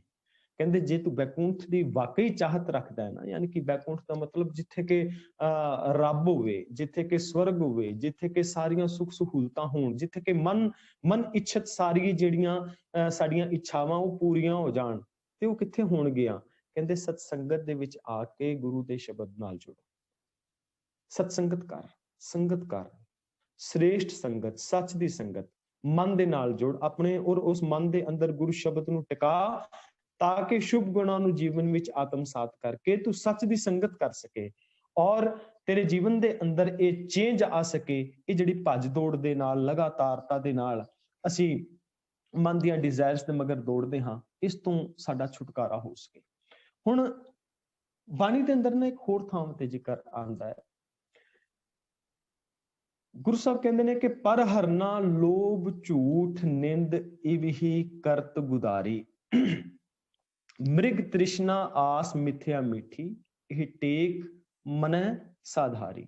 ਬੰਦੇ ਨੇ ਸੰਗਤ ਤੇ ਕੀਤੀ ਨਹੀਂ, ਸੰਗਤ ਵਾਲੇ ਪਾਸੇ ਇਹ ਗਿਆ ਨਹੀਂ, ਸੰਗਤ ਮਨ ਦੇ ਨਾਲ ਕੀਤੀ ਨਹੀਂ। ਇਸਨੇ ਕੀਤਾ ਕੀ ਕਿ ਪਰ ਹਰਨਾ ਲੋਭ ਝੂਠ ਨਿੰਦ ਇਵਹੀ ਕਰਤ ਗੁਦਾਰੀ, ਲੋਕਾਂ ਦੇ ਬੁਰੇ ਕੀਤੇ, ਲੋਕਾਂ ਦੀ ਨਿੰਦਿਆ ਕੀਤੀ, ਝੂਠ ਬੋਲਿਆ, ਲੋਭ ਕੀਤਾ, ਆ ਇਸ ਅੰਦਰ ਹੀ ਆਪਣੀ ਉੱਪਰ ਕਰ ਦਿੱਤੀ। ਕਹਿੰਦੇ ਨੇ ਜੇ ਜਿੱਦਾਂ ਇੱਕ ਝੋਲਾ ਪੈਂਦਾ ਹੈ ਨਾ ਸੜਕ ਦੇ ਉੱਤੇ, ਕਿ ਸਾਨੂੰ ਕਿਤੇ ਇੱਕ ਪਾਣੀ ਦੀ ਇੱਕ ਬੜਾ ਦੂਰ ਸਾਨੂੰ ਇੱਕ ਲੱਗਦਾ ਵੀ ਪਾਣੀ ਦਿਸ ਰਿਹਾ, ਪਰ ਉਹ ਪਾਣੀ ਕੇਵਲ ਇੱਕ ਹੁੰਦਾ ਹੈ। ਇਸੇ ਤਰ੍ਹਾਂ ਲੱਗਦਾ ਹੈ ਸਾਨੂੰ ਕਿ ਕੁਝ ਗੋਲ ਜਿਹੜੇ ਨੇ ਅਸੀਂ ਮਿੱਥੇ ਹੋਏ ਨੇ, ਅਸੀਂ ਉਹਨਾਂ ਨੂੰ ਅਚੀਵ ਕਰ ਲਿਆ ਦੁਨਿਆਵੀ ਤੌਰ ਤੇ। ਜੇ ਅਸੀਂ ਅਚੀਵ ਕਰ ਲਿਆ, ਸਾਡੇ ਮਨ ਦੀਆਂ ਜਿਹੜੀਆਂ ਡਿਜ਼ਾਇਰਸ ਨੇ, ਇਹ ਆਸ਼ਾਵਾਂ ਨੇ, ਖਤਮ ਹੋ ਜਾਣਗੀਆਂ। ਪਰ ਉਹ ਮ੍ਰਿਗ ਤ੍ਰਿਸ਼ਨਾ ਸਾਬਤ ਹੁੰਦੀਆਂ ਨੇ, ਤੇ ਹੋਈਆਂ ਵੀ ਨੇ ਲੋਕਾਂ ਦੀਆਂ। ਸੋਚਿਆ ਹੋਣਾ ਕਿ ਇੰਡੀਆ ਤੋਂ ਜੇ ਅਸੀਂ ਬਾਹਰ ਜਾਵਾਂਗੇ, ਵੀਜ਼ਾ ਲੱਗ ਗਿਆ ਸਾਡਾ, ਤੇ ਵੀਜ਼ਾ ਲੱਗ ਗਿਆ ਤੇ ਉੱਥੇ ਜਾ ਕੇ ਸਾਡੀਆਂ ਆਸ਼ਾਵਾਂ ਖਤਮ ਹੋ ਜਾਣਗੀਆਂ। ਕੀ ਹੋਈਆਂ? ਨਹੀਂ ਹੋਈਆਂ। ਪਹਿਲਾਂ ਤੇ ਮੈਨੂੰ ਇੱਕ ਅਮਰੀਕਾ ਤੋਂ ਨਾ ਇੱਕ ਲਿਖਤ ਦਿੱਤੀ ਇੱਕ ਸੱਜਣ ਨੇ, ਵੀਰ ਸੀਗੇ, ਗੁਰਸਿੱਖ ਵੀਰ ਸੀਗੇ, ਤੇ ਮੈਂ ਪ੍ਰੋਗਰਾਮ ਦੇ ਵਾਸਤੇ ਗਿਆ ਸੀ ਕਥਾ ਦੇ, ਤੇ ਕਥਾ ਦੇ ਪ੍ਰੋਗਰਾਮ ਦੇ ਵਾਪਸੀ ਮੈਂ ਆ ਰਿਹਾ ਸਾਂ, ਤੇ ਕਾਫੀ 600 ਕਿਲੋਮੀਟਰ ਦਾ ਸਫ਼ਰ ਸੀ, ਤੇ ਗੁਰਦੁਆਰਾ ਸਾਹਿਬ ਵੀ ਉਹ ਡਰਾਈਵ ਕਰਦੇ ਸਨ, ਟਰੱਕ ਡਰਾਈਵ ਕਰਦੇ ਸੀ, ਤੇ ਕੈਨੇਡਾ ਤੋਂ ਉਹ ਕੈਲੀਫੋਰਨੀਆ ਦੇ ਉਹ ਜਿਹੜੇ ਰੂਟ ਤੇ ਉਹ ਚੱਲਦੇ ਸੀਗੇ। ਰਾਹ ਦੇ ਵਿੱਚ ਉਹ ਮੇਰਾ ਉਹਨਾਂ ਦੇ ਨਾਲ ਸਾਥ ਹੋ ਗਿਆ, ਤੇ ਕਹਿੰਦੇ ਵੀ ਗੁਰਮਤਿ ਦੀ ਗੱਲ ਕਰੋ, ਤੇ ਸਾਡੀ ਕਾਫੀ ਗੁਰਮਤਿ ਦੀ ਵਿਚਾਰ ਚਰਚਾ ਹੋਈ। ਤੇ ਉਸ ਵੀਰ ਨੇ ਨਾ ਮੈਨੂੰ ਆਪਣੀ ਵਿਥਾ ਸੁਣਾਈ। ਉਹ ਕਹਿਣ ਲੱਗਾ ਕਿ ਵੀਰ ਜੀ, ਵੀ ਮੈਂ ਆਪਣੀ ਗੱਲ ਤੁਹਾਡੇ ਨਾਲ ਇੱਕ ਸਾਂਝੀ ਕਰਨਾ ਚਾਹੁੰਦਾ। ਉਹ ਕਹਿੰਦਾ ਕਿ ਜਦੋਂ ਮੈਂ ਇੰਡੀਆ ਸਾਂ ਨਾ, ਤੇ ਘਰ ਦੀ ਹਾਲਾਤ ਕੋਈ ਬਹੁਤੀ ਚੰਗੀ ਨਹੀਂ ਸੀ, ਔਰ ਮੇਰੇ ਮਨ ਦੀ ਇਹ ਆਸ ਸੀਗੀ, ਮੇਰੀ ਇੱਕ ਚਾਹਤ ਸੀਗੀ ਕਿ ਰੱਬ ਜੀ ਕਿਤੇ ਮੇਰਾ ਕੈਨੇਡਾ ਦਾ ਵੀਜ਼ਾ ਲੱਗ ਜਾਏ ਨਾ, ਮੇਰੀ ਜ਼ਿੰਦਗੀ ਬਹੁਤ ਵਧੀਆ ਹੋ ਜਾਏਗੀ, ਮੈਂ ਬਹੁਤ ਚੰਗਾ ਹੋ ਜਾਵਾਂਗਾ। ਮੈਂ ਇੰਨੀਆਂ ਅਰਦਾਸਾਂ ਕੀਤੀਆਂ, ਕਹਿੰਦਾ ਗੁਰਦੁਆਰੇ ਜਾ ਜਾ ਕੇ, ਮੈਂ ਮੰਗਿਆ ਹੀ ਨਹੀਂ ਹੋਰ ਕੁਝ, ਮੈਂ ਤੇ ਵੀਜ਼ਾ ਹੀ ਮੰਗਦਾ ਸੀ, ਜਾਂਦਿਆਂ ਵੀ ਵੀਜ਼ਾ, ਆਉਂਦਿਆਂ ਵੀ ਵੀਜ਼ਾ। ਕਹਿੰਦਾ ਮੇਰੀ ਅਰਦਾਸ ਕਬੂਲ ਹੋ ਗਈ, ਰੱਬ ਨੇ ਕਬੂਲ ਕਰ ਲਈ। ਕਹਿੰਦਾ ਮੈਂ ਕੈਨੇਡਾ ਆ ਗਿਆ। ਹੁਣ ਜਦੋਂ ਕੈਨੇਡਾ ਆਇਆ, ਸ਼ੁਰੂ ਤੇ ਬਹੁਤ ਚੰਗਾ ਲੱਗਾ, ਬਹੁਤ ਵਧੀਆ ਲੱਗਾ, ਪਰ ਹੌਲੀ ਹੌਲੀ ਕੀ ਹੋਇਆ ਕਿ ਜਦੋਂ ਮੈਂ ਉਸ ਮਾਹੌਲ ਦੇ ਨਾਲ ਜੁੜਿਆ, ਤੇ ਮੈਂ ਉਸ ਆਪਣੀ ਕਿਰਤ ਕਮਾਈ ਦੇ ਅੰਦਰ ਜੁੜਨ ਲੱਗਾ, ਤੇ ਹੌਲੀ ਹੌਲੀ ਉਹ ਜਿਹੜਾ ਮਾਹੌਲ ਸੀ ਮੈਨੂੰ ਪਰੇਸ਼ਾਨ ਕਰਨ ਲੱਗਾ। ਹੁਣ ਮਨ ਦੀ ਜਿਹੜੀ ਆਸ ਸੀਗੀ ਉਹ ਦੂਜੇ ਪਾਸੇ ਹੋ ਗਈ ਕਿ ਕਿਤੇ ਮੇਰੇ ਕੋਲ ਆਪਣਾ ਘਰ ਹੋਵੇ, ਮੇਰੀ ਆਪਣਾ ਕੰਮ ਹੋਵੇ। ਕਹਿੰਦਾ ਮੈਂ ਫਿਰ ਗੁਰਦੁਆਰੇ ਜਾਣਾ ਸ਼ੁਰੂ ਕਰ ਦਿੱਤਾ, ਅਰਦਾਸਾਂ ਕਰਨੀ ਸ਼ੁਰੂ ਕਰ ਦਿੱਤੀ, ਮੈਨੂੰ ਕੰਮ ਮਿਲੇ, ਮੈਨੂੰ ਕੰਮ ਮਿਲੇ। ਤੇ ਕਹਿੰਦੇ ਚਲੋ ਮੇਰਾ ਲਾਇਸੈਂਸ ਮੈਂ ਪਾਸ ਕਰ ਲਿਆ, ਤੇ ਮੈਨੂੰ ਟਰੱਕ ਮਿਲ ਗਿਆ ਆਪਣਾ, ਮੈਂ ਟਰੱਕ ਲੈ ਲਿਆ, ਡਰਾਈਵਿੰਗ ਕਰਨੀ ਸ਼ੁਰੂ ਕਰ ਦਿੱਤੀ। ਮੈਂ ਫਿਰ ਅਰਦਾਸਾਂ ਕੀਤੀਆਂ ਵੀ ਮੈਨੂੰ ਨੌਕਰੀ ਤੇ ਮਿਲ ਗਈ, ਮੈਨੂੰ ਹੁਣ ਖੁਦ ਦਾ ਟਰੱਕ ਵੀ ਮਿਲ ਜਾਵੇ, ਮੈਂ ਇੰਨੇ ਜੋਗਾ ਹੋ ਜਾ ਸਤਿਗੁਰੂ ਪਾਤਸ਼ਾਹ, ਮੈਨੂੰ ਕਿਸੇ ਦੀ ਮੁਤਾਜੀ ਨਾ ਕਰਨੀ ਪਏ, ਮੈਂ ਆਪਣੇ ਜੋਗਾ ਹੋ ਜਾਵਾਂ, ਮੈਂ ਨੌਕਰੀ ਕਰਾਂ ਪਰ ਮੈਂ ਆਪਣੇ ਜੋਗਾ ਹੋ ਜਾਵਾਂ, ਟਰੱਕ ਮੇਰਾ ਆਪਣਾ ਹੋ ਜਾਵੇ, ਮੇਰਾ ਆਪਣਾ ਘਰ ਹੋ ਜਾਵੇ। ਕਹਿੰਦਾ ਮੇਰਾ ਆਪਣਾ ਘਰ ਵੀ ਹੋ ਗਿਆ, ਔਰ ਮੈਂ ਆਪਣਾ ਟਰੱਕ ਵੀ ਲੈ ਲਿਆ। ਗੁਰੂ ਨੇ ਮੇਰੀ ਅਰਦਾਸ ਇਹ ਵੀ ਕਬੂਲ ਲਈ। ਕਹਿੰਦਾ ਫਿਰ ਮੈਂ ਅਰਦਾਸਾਂ ਕੀਤੀਆਂ ਕਿ ਰੱਬ ਜੀ, ਗੁਰੂ ਸਾਹਿਬ ਜੀ, ਕਿ ਮੇਰਾ ਪਰਿਵਾਰ ਜਿਹੜਾ ਹੈ ਨਾ ਇੰਡੀਆ ਬੈਠਾ ਹੈ, ਉਹ ਸਾਰਾ ਪਰਿਵਾਰ ਆ ਜਾਵੇ ਇੱਥੇ, ਉਹਨਾਂ ਦਾ ਵੀਜ਼ਾ ਲੱਗ ਜਾਵੇ, ਉਹ ਸਾਰੇ ਦੇ ਸਾਰੇ ਇੱਥੇ ਆ ਜਾਣ। ਕਹਿੰਦਾ ਰੱਬ ਨੇ ਮੇਰੀ ਇਹ ਅਰਦਾਸ ਵੀ ਕਬੂਲ ਕਰ ਲਈ। ਪਰ ਬੜੀ ਨਮੋਸ਼ੀ ਦੇ ਨਾਲ ਡਰਾਈਵਿੰਗ ਕਰਦਾ ਹੋਇਆ ਗੱਲ ਆਖ ਰਿਹਾ ਸੀ, ਕਹਿੰਦਾ ਰੱਬ ਨੇ ਮੇਰੀਆਂ ਸਾਰੀਆਂ ਅਰਦਾਸਾਂ ਕਬੂਲ ਕੀਤੀਆਂ, ਪਰ ਮੇਰਾ ਮਨ ਅੱਜ ਵੀ ਅਸ਼ਾਂਤ ਹੈ। ਔਰ ਇਹ ਵਰਡਿੰਗ ਹੂਬਹੂ ਵਰਡਿੰਗ ਮੈਂ ਤੁਹਾਡੇ ਸਾਹਮਣੇ ਰੱਖ ਰਿਹਾ। ਉਹ ਕਹਿੰਦਾ ਹੁਣ ਤੇ ਮੈਨੂੰ ਡਰ ਲੱਗਦਾ ਹੈ ਗੁਰਦੁਆਰਾ ਸਾਹਿਬ ਜਾ ਕੇ ਕਿ ਮੈਂ ਅਰਦਾਸ ਕਰਾਂ ਤੇ ਰੱਬ ਮੇਰੀ ਅਰਦਾਸ ਕਬੂਲ ਹੀ ਨਾ ਕਰ ਲੇ, ਕਿ ਮੁੜ ਕੇ ਮੈਂ ਮੂੰਹ ਦਿਖਾਣ ਜੋਗਾ ਨਾ ਰਵਾਂ, ਕਿਉਂਕਿ ਮਨ ਦੇ ਅੰਦਰ ਸ਼ਾਂਤ ਤੇ ਫਿਰ ਵੀ ਨਾ ਆਈ। ਰੱਬ ਤੇ ਸਾਰੀਆਂ ਅਰਦਾਸਾਂ ਮੇਰੀਆਂ ਕਬੂਲਦਾ ਰਿਹਾ, ਸਾਰੀਆਂ ਚੀਜ਼ਾਂ ਮੇਰੀਆਂ ਮਨ ਮੁਤਾਬਕ ਹੁੰਦੀਆਂ ਰਹੀਆਂ, ਪਰ ਮੈਂ ਅਸ਼ਾਂਤ ਰਿਹਾ ਕਿਉਂਕਿ ਮੇਰੀ ਮੰਗ ਗਲਤ ਸੀਗੀ।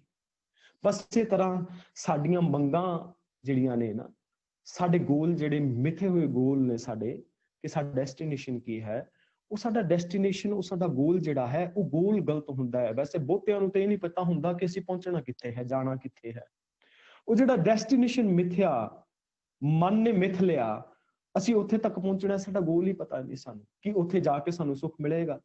ਬਹੁ ਪਰਪੰਚ ਕਰ ਪਰ ਤਨ ਲਿਆਵੇ, ਪਰਦਾਰ ਸੁਧਾਰ ਆਪੇ ਆਨ ਲੁਟਾਵੇ। ਜਾਂ ਇਉਂ ਕਹਿ ਲੋ ਕਿ ਦੇਸ਼ ਛੋੜ ਪਰਦੇਸਾਂ ਧਾਇਆ, ਪੰਚ ਚੰਡਾਲ ਨਾਲੇ ਲੈ ਆਇਆ।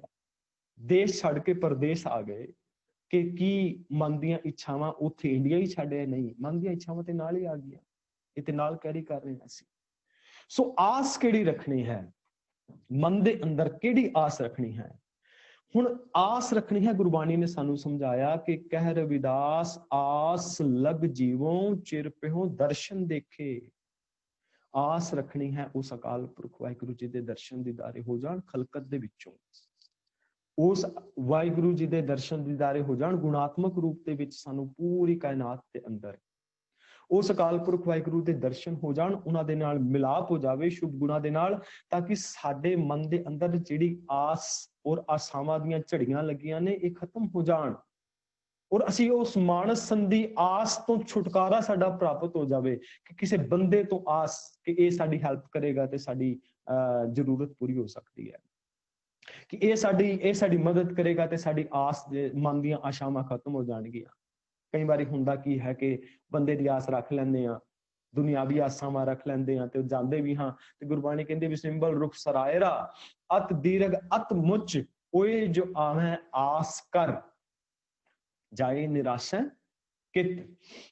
ਕਹਿੰਦੇ ਨੇ ਸਿੰਬਲ ਦਾ ਰੁੱਖ ਸੀਗਾ, ਬੜਾ ਲੰਮਾ ਉੱਚਾ, ਬਹੁਤ ਲੰਮਾ ਹੁੰਦਾ ਸਿੰਬਲ ਦਾ ਰੁੱਖ, ਉੱਚਾ ਹੁੰਦਾ ਹੈ, ਮੋਟਾ ਬੜਾ ਹੁੰਦਾ ਹੈ, ਵੱਡਾ ਬੜਾ ਹੁੰਦਾ ਹੈ। ਤੋਤੇ ਆਏ, ਤੋਤੇ ਆ ਕੇ ਉੱਥੇ ਬੈਠੇ, ਉੱਥੇ ਵੇਖਦੇ ਨੇ ਕਿ ਸ਼ਾਇਦ ਇਹਦੇ ਉੱਤੇ ਫਲ ਹੋਣਗੇ, ਪਰ ਜਦੋਂ ਆਉਂਦੇ ਨੇ ਤੇ ਉਸ ਫਲ ਨੂੰ ਚੱਖਦੇ ਨੇ, ਉਸ ਫਰੂਟ ਦੇ ਨਾਲ ਜਦੋਂ ਚੁੰਝ ਮਾਰਦੇ ਨੇ ਤੇ ਕੀ ਦੇਖਦੇ ਨੇ ਵੀ ਫਲ ਫਿੱਕੇ, ਫੁੱਲ ਬਕੇ, ਕੰਮ ਨਾ ਆਵੇ ਪਤ, ਨਾ ਤੇ ਉਹਦੇ ਫਲ ਤੇ ਨਾ ਹੀ ਉਹਦੇ ਪੱਤੇ ਉਹਨਾਂ ਪੰਛੀਆਂ ਦੇ ਕੰਮ ਆਉਂਦੇ ਨੇ, ਉੜ ਕੇ ਚਲੇ ਜਾਂਦੇ ਨੇ। ਇਸੇ ਤਰ੍ਹਾਂ ਕਈ ਮਨੁੱਖ ਨੇ, ਇਸੇ ਤਰ੍ਹਾਂ ਅਸੀਂ ਦੁਨਿਆਵੀ ਆਸਾਵਾਂ ਬੰਦਿਆਂ ਤੋਂ ਲਾ ਲੈਂਦੇ ਆ। ਮਾਨਸ ਦੀ ਆਸ ਲਾਈ ਨਾ, ਪਰ ਜਦੋਂ ਕੋਲ ਗਏ ਤੇ ਜਾ ਕੇ ਪਤਾ ਲੱਗਾ ਕੁਛ ਵੀ ਨਹੀਂ ਸੀਗਾ ਕੋਲ ਤੇ, ਕੇਵਲ ਹੰਕਾਰ, ਕਿਉਂਕਿ ਇੱਕ ਉੱਚਾ ਲੰਬਾ ਰੁੱਖ ਹੈ, ਪ੍ਰਤੀਕ ਦਿੱਤਾ ਗੁਰੂ ਸਾਹਿਬ ਨੇ। ਮਿਲਿਆ ਕੀ ਸਾਨੂੰ? ਕੁਛ ਵੀ ਨਹੀਂ। ਇਸ ਕਰਕੇ ਗੁਰਬਾਣੀ ਸਾਨੂੰ ਸਮਝਾਉਂਦੀ ਹੈ ਕਿ ਜੇ ਕਿਸੇ ਨੇ ਜੁੜਨਾ ਹੈ ਤੇ ਉਹ ਗੁਰਬਾਣੀ ਨਾਲ ਜੁੜੇ, ਉਹ ਗੁਰੂ ਸਾਹਿਬ ਜੀ ਦੇ ਸ਼ਬਦ ਨਾਲ ਜੁੜੇ, ਤਾਂ ਕਿ ਜਦੋਂ ਅਸੀਂ ਗੁਰੂ ਸਾਹਿਬ ਜੀ ਦੇ ਜੀਵਨ ਨੂੰ ਵੇਖਾਂਗੇ, ਉਹਨਾਂ ਦੇ ਜੀਵਨ ਦਾ ਅਧਿਐਨ ਕਰਾਂਗੇ, ਉਹਨਾਂ ਦੇ ਜੀਵਨ ਨੂੰ ਅੰਡਰਸਟੈਂਡ ਕਰਾਂਗੇ, ਸਾਨੂੰ ਨਿਰਾਸ਼ਾ ਨਹੀਂ ਹੋਏਗੀ ਕੋਈ ਵੀ। ਅਸੀਂ ਰੋਲ ਮਾਡਲ ਬਣਾਵਾਂਗੇ ਤੇ ਗੁਰੂ ਸਾਹਿਬ ਨੂੰ ਬਣਾਵਾਂਗੇ, ਰੋਲ ਮਾਡਲ ਬਣਾਵਾਂਗੇ ਤੇ ਭਗਤਾਂ ਨੂੰ ਬਣਾਵਾਂਗੇ, ਰੋਲ ਮਾਡਲ ਬਣਾਵਾਂਗੇ ਤੇ ਕਿਸੇ ਮੇਰੇ ਵਰਗੇ ਪ੍ਰਚਾਰਕ ਨੂੰ ਜਾਂ ਕਿਸੇ ਸੋ ਕਾਲਡ ਬਾਬੇ ਨੂੰ ਨਹੀਂ ਬਣਾਵਾਂਗੇ। ਕਿਹਨੂੰ ਬਣਾਵਾਂਗੇ? ਰੋਲ ਮਾਡਲ ਬਣੇਗਾ ਸਾਡਾ ਗੁਰੂ।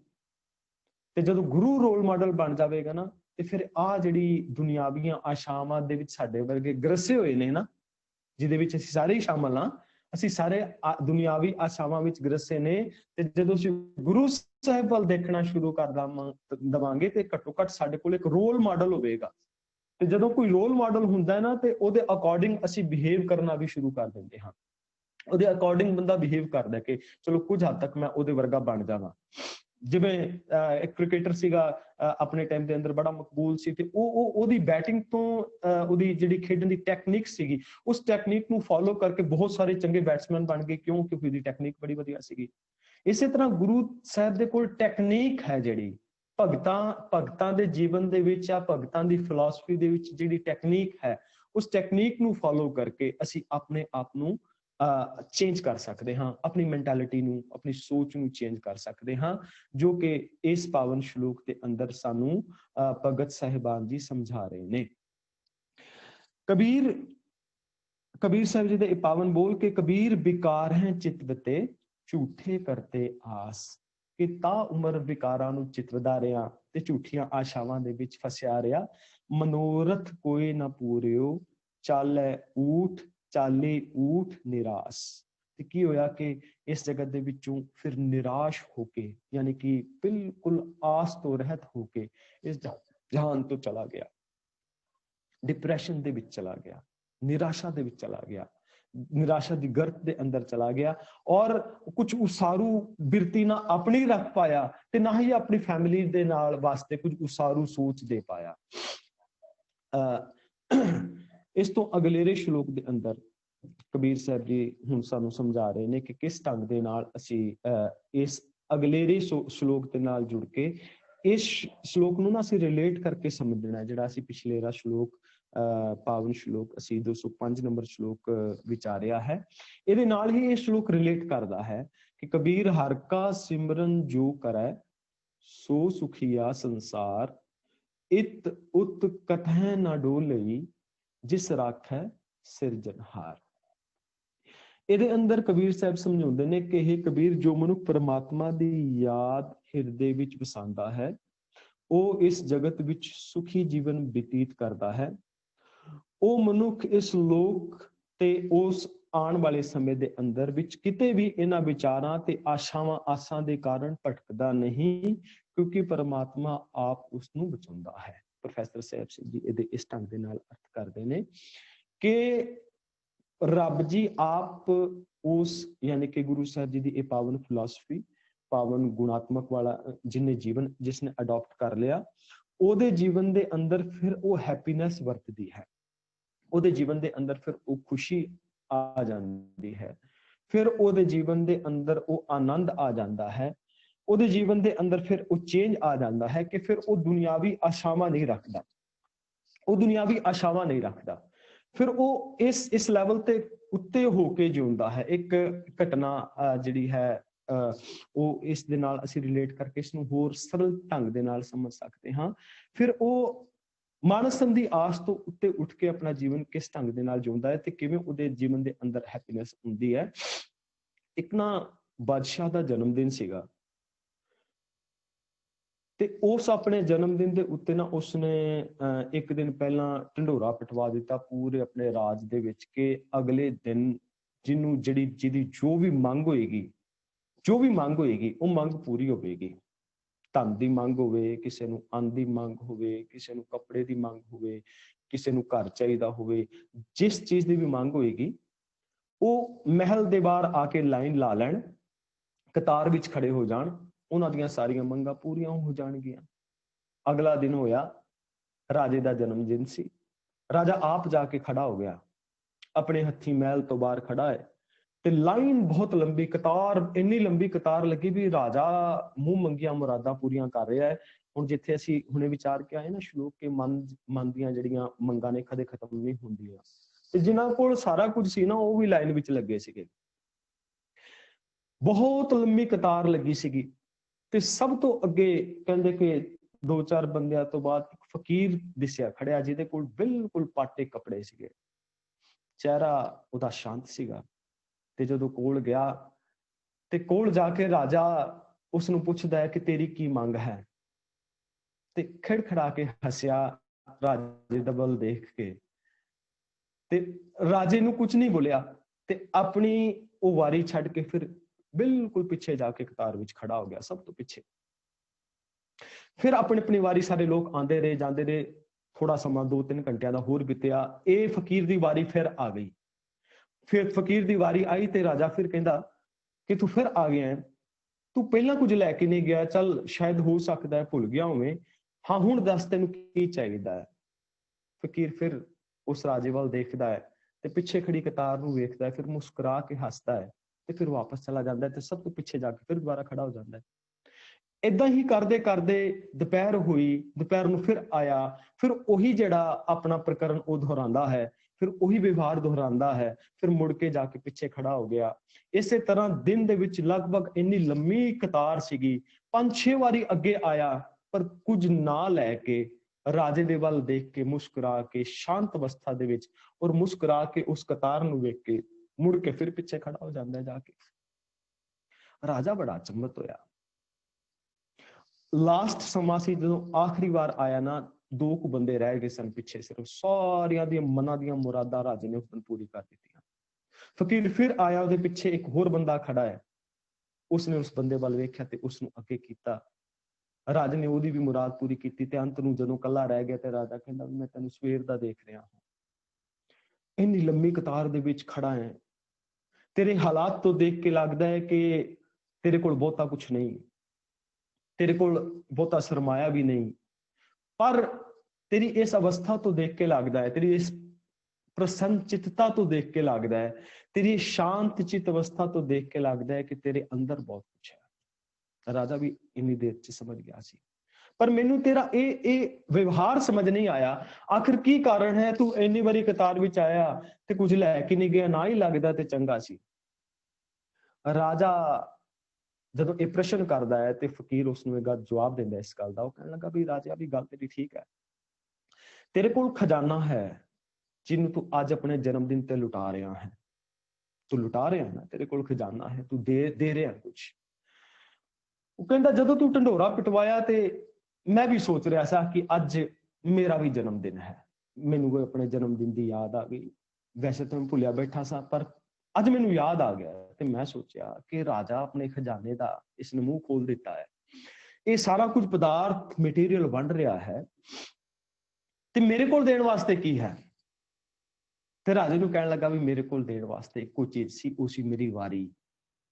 ਜਦੋਂ ਮੇਰੀ ਵਾਰੀ ਹੁੰਦੀ ਸੀ ਨਾ ਲੈਣ ਦੀ, ਤੇ ਮੈਂ ਦੂਜੇ ਆਪਣੀ ਵਾਰੀ ਛੱਡ ਕੇ ਦੂਜੇ ਨੂੰ ਦੇ ਦਿੰਦਾ ਸੀ। ਮੇਰੇ ਕੋਲ ਦੇਣ ਵਾਸਤੇ ਸਿਰਫ ਮੇਰੀ ਵਾਰੀ ਸੀ, ਇਸ ਕਰਕੇ ਮੈਂ ਆਪਣੀ ਵਾਰੀ ਵਾਰ-ਵਾਰ ਦੂਜਿਆਂ ਨੂੰ ਦੇ ਰਿਹਾ ਸੀ। ਮੈਂ ਇਹੀ ਕੁਝ ਦੇ ਸਕਦਾ ਸਾਂ ਜੋ ਕੁਝ ਮੈਂ ਦੇ ਰਿਹਾ ਸੀ। ਤੇਰੇ ਵਾਸਤੇ, ਤੇਰੇ ਕੋਲੋਂ ਮੈਂ ਕੁਝ ਲੈਣ ਨਹੀਂ ਸੀ ਆਇਆ, ਮੈਂ ਕੁਝ ਦੇਣ ਵਾਸਤੇ ਆਇਆ ਸੀ। ਤੇਰੇ ਕੋਲ ਖਜ਼ਾਨਾ ਸੀ ਦੇਣ ਵਾਸਤੇ, ਮੇਰੇ ਕੋਲ ਮੇਰੀ ਵਾਰੀ ਸੀ। ਇਸੇ ਤਰ੍ਹਾਂ ਮਨ ਦੀਆਂ ਜਿਹੜੀਆਂ ਲੋੜਾਂ ਨੇ, ਮਨ ਦੀ ਜਿਹੜੀਆਂ ਵਾਸ਼ਨਾਵਾਂ ਨੇ, ਇਹ ਇੱਕ ਨਿਰਧਨ ਇਨਸਾਨ ਜਿਹੜਾ ਜਿਹਦੇ ਕੋਲ ਕੁਝ ਵੀ ਨਹੀਂ, ਜਿਹਦੇ ਕੋਲ ਖਾਣ ਵਾਸਤੇ ਕੁਝ ਨਹੀਂ, ਪਾਉਣ ਵਾਸਤੇ ਕੁਝ ਚੰਗਾ ਨਹੀਂ, ਬੱਚਿਆਂ ਨੂੰ ਚੰਗੀ ਸਟੱਡੀ ਨਹੀਂ ਕਰਵਾ ਸਕਦਾ, ਕੋਈ ਚੰਗਾ ਵਾਹੀਕਲ ਨਹੀਂ ਲੈ ਸਕਦਾ, ਨਿਰਾਸ਼ ਹੋਣ ਦੀ ਲੋੜ ਤੇ ਨਹੀਂ। ਦੁਨੀਆ ਦਾ ਸਭ ਤੋਂ ਸੰਤੁਸ਼ਟ ਇਨਸਾਨ, ਥਾਈਲੈਂਡ ਵਿੱਚ ਨਾ ਇੱਕ ਗੁਰਮਤ ਕਲਾਸ ਲੱਗਦੀ ਹੈ, ਉੱਥੇ ਬੀਬੀਆਂ ਦੀ ਅਲੱਗ ਕਲਾਸ ਹੁੰਦੀ ਹੈ। ਥਾਈਲੈਂਡ ਦਾ ਬੈਂਕਾਕ ਦੇ ਵਿੱਚ ਗੁਰਦੁਆਰਾ ਸਾਹਿਬ ਹੈ, ਬੜਾ ਵਧੀਆ ਉੱਥੇ ਦਾ ਜਿਹੜਾ ਪ੍ਰਬੰਧ ਹੈ ਗੁਰਦੁਆਰਾ ਸਾਹਿਬ ਦਾ। ਉੱਥੇ ਬਾਕਾਇਦਾ ਵੀਕ ਡੇਜ਼ ਦੇ ਵਿੱਚ ਨਾ ਗੁਰਮਤ ਕਲਾਸ ਲੱਗਦੀ ਹੈ, ਜਿਵੇਂ ਅਸੀਂ ਕਲਾਸ ਦੇ ਵਿੱਚ ਅੱਜ ਜੁੜੇ ਹਾਂ। ਤੇ ਉੱਥੇ ਉਸ ਕਲਾਸ ਦੇ ਵਿੱਚ ਨੇ ਇੱਕ ਕੁਐਸਚਨ ਕੀਤਾ ਸੀਗਾ, ਤੇ ਉਹ ਕੁਐਸਚਨ ਇਹ ਕੀਤਾ ਕਿ ਕਹਿੰਦੇ ਕਿ ਸਾਡੇ ਬੱਚੇ ਕਹਿੰਦੇ ਨੇ ਕਿ ਅਸੀਂ ਇਹ ਗੁਰਮਤ ਵਾਲੀ ਆਈਡੀਓਲੋਜੀ ਕਿਉਂ ਅਪਣਾਈਏ, ਸਾਨੂੰ ਕੀ ਮਿਲੇਗਾ। ਉਹਨਾਂ ਵਿੱਚੋਂ ਇੱਕ ਬੱਚਾ ਬੜਾ ਜਿਹੜਾ ਹੈ ਉਹ ਲਿਟਰੇਚਰ ਉਸਨੇ ਪੜ੍ਹਿਆ ਸੀ, ਤੇ ਉਹ ਕਹਿਣ ਲੱਗਾ ਵੀ ਮੈਂ ਪੜ੍ਹਿਆ ਵੀ ਜਿਹੜੇ ਭਗਤ ਕਬੀਰ ਸੀਗੇ ਨਾ, ਇਹ ਤੇ ਵੀਵਰ ਸੀਗੇ, ਇਹ ਵੀਵਰ ਸੀਗੇ, ਜੁਲਾਹੇ ਸੀ, ਆਪਣਾ ਘਰ ਮਸਾ ਬਣਾ ਸਕੇ ਨੇ। ਤੇ ਸਾਡੇ ਕੋਲ ਤੇ ਇੱਥੇ ਬੜੀਆਂ ਵਧੀਆ ਥਾਈਲੈਂਡ ਵਿੱਚ ਸਾਡੇ ਕੋਲ ਫੈਕਟਰੀਜ਼ ਨੇ, ਸਾਡੇ ਕੋਲ ਬੜੇ ਆਲੀਸ਼ਾਨ ਘਰ ਨੇ, ਸਾਡੇ ਕੋਲ ਹੋਟਲਸ ਨੇ ਆਪਣੇ ਖੁਦ ਦੇ ਬਣਾਏ ਹੋਏ, ਤੇ ਜੇ ਅਸੀਂ ਉਸ ਢਰੇ ਤੇ ਚੱਲਾਂਗੇ ਤੇ ਅਸੀਂ ਤੇ ਵੀਵਰ ਬਣ ਕੇ ਰਹਿ ਜਾਵਾਂਗੇ, ਤੇ ਸਾਨੂੰ ਮਿਲੇਗਾ ਕੀ। ਤੇ ਉਹ ਸਵਾਲ ਉਹਨਾਂ ਨੇ ਸਾਹਮਣੇ ਰੱਖਿਆ ਸੀ, ਤੇ ਮੈਂ ਉਹਨਾਂ ਨੂੰ ਜਵਾਬ ਜਿਹੜਾ ਇਸ ਰੂਪ ਦੇ ਵਿੱਚ ਰਿਆਸ ਦਿੱਤਾ ਸੀ ਕਿ ਆਪਣੇ ਬੱਚੇ ਨੂੰ ਜਾ ਕੇ ਪੁੱਛਿਓ ਕਿ ਭਗਤ ਕਬੀਰ ਸਾਹਿਬ ਜੀ ਦੇ ਸਮੇਂ ਦੇ ਅੰਦਰ ਨਾ ਉਸ ਟਾਈਮ ਦਾ ਸਭ ਤੋਂ ਅਮੀਰ ਇਨਸਾਨ ਦੇਸ਼ ਦਾ ਜਾਂ ਉਸ ਇਲਾਕੇ ਦਾ ਸਭ ਤੋਂ ਵੱਡਾ ਸ਼ਾਹੂਕਾਰ ਕੌਣ ਸੀ। ਤੇ ਉਹ ਅਗਲੇ ਦਿਨ ਗਏ ਤੇ ਜਾ ਕੇ ਪੁੱਛਦੇ ਵੀ, ਕਹਿੰਦੇ ਉਹ ਤਾਂ ਨਹੀਂ ਪਤਾ। ਪੂਰੇ ਦੇਸ਼ ਦੇ ਸ਼ਾਹੂਕਾਰਾਂ ਦਾ ਨਾਮ ਉਹਨਾਂ ਸਮਿਆਂ ਦੇ ਵਿੱਚ, ਵੱਡੇ ਵੱਡੇ ਤਨਾੜ ਲੋਕਾਂ ਦਾ ਨਾਮ ਸਾਨੂੰ ਯਾਦ ਨਹੀਂ ਹੋਵੇਗਾ, ਪਰ ਅੱਜ ਉਹ ਇੱਕ ਨਿੱਕੀ ਜਿਹੀ ਝੌਂਪੜੀ ਵਿੱਚ ਰਹਿਣ ਵਾਲੇ ਨਿੱਕੇ ਜਿਹੇ ਥਾਂ ਦੇ ਉੱਤੇ ਰਹਿਣ ਵਾਲੇ ਜਿਹੜੇ ਆਪਣੇ ਬੱਚਿਆਂ ਦਾ ਮਸਾਂ ਪੇਟ ਹੀ ਪੂਰਾ ਕਰਦੇ ਹੋਣਗੇ, ਅੰਨ ਰੋਟੀ ਪੂਰੀ ਕਰਦੇ ਹੋਣਗੇ, ਪਰ ਲੇਕਿਨ ਅੱਜ ਤੱਕ ਅਸੀਂ ਉਹਨਾਂ ਦੇ ਨਾਮ ਨੂੰ ਯਾਦ ਕਰ ਰਹੇ ਹਾਂ, ਅੱਜ ਤੱਕ ਉਹਨਾਂ ਦੇ ਨਾਮ ਦੇ ਨਾਲ ਜੁੜ ਰਹੇ ਹਾਂ। ਇਹ ਹੈ ਉਹ ਲੋਕ ਜਿਨ੍ਹਾਂ ਲੋਕਾਂ ਦੀਆਂ ਆਸ਼ਾਵਾਂ ਪੂਰੀਆਂ ਹੋ ਚੁੱਕੀਆਂ ਸੀ। ਪੂਰੀਆਂ ਹੋਣ ਦਾ ਮਤਲਬ ਤੁਸੀਂ ਪਹਿਲਾਂ ਵੀ ਸੁਣਿਆ ਹੋਵੇਗਾ ਕਿ ਆਸ਼ਾਵਾਂ ਪੂਰੀਆਂ ਹੋਣ ਦਾ ਮਤਲਬ ਮਰ ਜਾਣਾ। ਆਸ਼ਾਵਾਂ ਖਤਮ ਹੀ ਹੋ ਗਈਆਂ। ਹੁਣ ਉਹ ਦੁਨੀਆ ਦੇ ਸਭ ਤੋਂ ਤ੍ਰਿਪਤ ਇਨਸਾਨ ਨੇ, ਜਿਨ੍ਹਾਂ ਦੇ ਮਨ ਦੇ ਅੰਦਰ ਕੋਈ ਵਾਸ਼ਨਾਵਾਂ ਨਹੀਂ, ਜਿਨ੍ਹਾਂ ਦੇ ਮਨ ਦੇ ਅੰਦਰ ਕੋਈ ਆਸ਼ਾਵਾਂ ਨਹੀਂ, ਜਿਨ੍ਹਾਂ ਦੇ ਮਨ ਦੇ ਅੰਦਰ ਕੋਈ ਇੱਛਾਵਾਂ ਵੀ ਨਹੀਂ। ਇਹ ਨਹੀਂ ਕਿ ਇੱਛਾਵਾਂ ਨੂੰ ਮਾਰ ਲਿਆ, ਨਹੀਂ, ਸਮਝ ਲਿਆ ਸੀ ਕਿ ਜੇ ਮੈਂ ਕਿਸੇ ਮੈਰਿਜ ਦੇ ਵਿੱਚ ਜਾਣਾ ਹੈ ਤੇ ਜੇ ਮੈਂ ਇੱਕ ਚੰਗਾ ਬੜਾ ਮਹਿੰਗਾ ਸੂਟ ਪਾਇਆ, ਔਰ ਉਹ ਬੜਾ ਮਹਿੰਗਾ ਸੂਟ ਪਾਇਆ, ਪਰ ਮੇਰੀ ਉਸ ਜੋ ਕੁਛ ਮੈਂ ਸਰਮਾਇਆ ਖਰਚ ਸਕਦਾ ਹਾਂ, ਉਸ ਤੋਂ ਵੱਧ ਕੇ ਮੈਂ ਖਰਚਿਆ, ਉਸ ਤੋਂ ਵੱਧ ਕੇ ਮੈਂ ਖਰਚ ਲਿਆ, ਲੇਕਿਨ ਦੁਬਾਰਾ ਮੈਂ ਉਸ ਸੂਟ ਨੂੰ ਜਿਹੜਾ ਹੈ ਆਪਣੇ ਵਾਰਡਰੋਬ ਦੇ ਵਿੱਚ ਜਾਂ ਆਪਣੀ ਅਲਮੀਰਾ ਦੇ ਵਿੱਚ ਰੱਖ ਦਿੱਤਾ, ਫਿਰ ਮੁੜ ਕੇ ਪਾਇਆ ਨਾ। ਲੇਕਿਨ ਹਾਂ ਠੀਕ 2-3 ਦਿਨ ਬਾਅਦ ਇੱਕ ਹੋਰ ਮੈਰਿਜ ਆ ਗਈ, ਫਿਰ ਮੈਂ ਹੋਰ 25-30 ਹਜ਼ਾਰ ਦਾ ਲੈ ਆਇਆ, ਫਿਰ ਹੋਰ ਤੀਜਾ ਆ ਗਿਆ। ਏਦਾਂ ਹੀ ਇਸ ਰੂਪ ਦੇ ਅੰਦਰ ਮੈਂ ਲੈਂਦਾ ਰਿਹਾ। ਕੀ ਹੋਇਆ? ਤ੍ਰਿਸ਼ਨਾ ਖਤਮ ਨਹੀਂ ਹੋਈ ਨਾ, ਆਸ਼ਾਵਾਂ ਖਤਮ ਨਹੀਂ ਹੋਈਆਂ, ਔਰ ਮੈਂ ਉਸੇ ਰੂਪ ਦੇ ਅੰਦਰ ਆਪਣੀ ਜ਼ਿੰਦਗੀ ਦੇ ਢਰੇ ਦੇ ਉੱਤੇ ਚੱਲ ਗਿਆ, ਤੁਰ ਪਿਆ। ਕਿਉਂਕਿ ਲੋਕ ਕਹਿੰਦੇ ਨੇ, ਸਮਾਜ ਕਹਿੰਦਾ ਹੈ, ਸਾਡੀ ਸੁਸਾਇਟੀ ਕਹਿੰਦੀ ਹੈ, ਔਰ ਅਸੀਂ ਸੁਸਾਇਟੀ ਦੇ ਮੁਤਾਬਕ ਚੱਲਣਾ ਚਾਹੁੰਦੇ ਹਾਂ। ਪਰ ਭਗਤਾਂ ਨੇ ਸਾਨੂੰ ਸਿਖਾਇਆ ਕਿ ਜੇ ਲੋਕਾਂ ਦੇ ਨਾਲ ਚੱਲਾਂਗੇ, ਸਮਾਜ ਦੇ ਨਾਲ, ਜਿਵੇਂ ਸਮਾਜ ਨੱਕ ਨੂੰ ਮੂੰਹ ਰੱਖ ਕੇ ਚੱਲਦਾ ਹੈ, ਜੇ ਇੱਕ ਐਜ਼ ਅ ਸਿੱਖ ਅਸੀਂ ਉਸ ਰੂਪ ਦੇ ਅੰਦਰ ਚੱਲਾਂਗੇ ਤੇ ਸ਼ਾਂਤ ਨਹੀਂ ਹੋ ਸਕਾਂਗੇ ਕਦੇ ਵੀ। ਸਿੱਖ ਦਾ ਇੱਕ ਵੱਖਰਾ ਰੂਪ ਹੋਣਾ ਚਾਹੀਦਾ ਹੈ, ਸਿੱਖ ਦਾ ਇੱਕ ਵੱਖਰਾ ਕਰੈਕਟਰ ਹੋਣਾ ਚਾਹੀਦਾ ਹੈ, ਸਿੱਖ ਦੀ ਇੱਕ ਵੱਖਰੀ ਸੋਚ ਹੋਣੀ ਚਾਹੀਦੀ ਹੈ। ਭਗਤ ਰਵਿਦਾਸ ਜੀ ਕੋਈ ਬਹੁਤੇ ਚੰਗੇ ਧਨਾੜ ਨਹੀਂ ਸੀ। ਇਹਦਾ ਮਤਲਬ ਇਹ ਨਹੀਂ ਕਿ ਧਨਾੜ ਹੋਣਾ ਗਲਤ ਹੈ। ਇੱਥੇ ਇਹ ਵੀ ਮਨ ਵਿੱਚ ਬਿਰਤੀ ਨਾ ਆਏ ਕਿ ਧਨੀ ਨਾ ਹੋਵੇ ਸਿੱਖ, ਨਹੀਂ, ਐਸੀ ਕੋਈ ਬਾਤ ਨਹੀਂ। ਹਾਂ, ਧਨਾੜ ਹੋਵੇ, ਪਰ ਉਹਦੇ ਅੰਦਰ ਇੰਨਾ ਕੁ ਸੰਤੋਖ ਵੀ ਹੋਵੇ ਕਿ ਉਹਦੀਆਂ ਇਹ ਡਿਜ਼ਾਇਰਸ ਜਿਹੜੀਆਂ ਨੇ, ਇਹ ਡਿਜ਼ਾਇਰਸ, ਇਹ ਆਸ਼ਾਵਾਂ ਜਿਹੜੀਆਂ ਨੇ, ਇਸ ਨੂੰ ਪਰੇਸ਼ਾਨ ਨਾ ਕਰ ਸਕਣ। ਧਨਾੜ ਹੋਵੇ, ਦੁਨੀਆ ਦਾ ਸਭ ਤੋਂ ਅਮੀਰ ਆਦਮੀ ਹੋਣਾ ਚਾਹੀਦਾ ਹੈ, ਕਿਉਂਕਿ ਸਾਡਾ ਤੇ ਕਨਸੈਪਟ ਹੀ ਹੈ ਕਿ ਧਰਮ ਦੀ ਕਿਰਤ ਕਰਨੀ ਹੈ, ਅਸੀਂ ਨਾਮ ਜਪਣਾ ਹੈ, ਵੰਡ ਕੇ ਛਕਣਾ ਹੈ। ਧਰਮ ਦੀ ਕਿਰਤ ਕਰੇਗਾ ਹੀ ਕਿਰਤੀ ਇਨਸਾਨ, ਮਿਹਨਤ ਕਰਨ ਵਾਲਾ ਇਨਸਾਨ ਕਰੇਗਾ ਨਾ।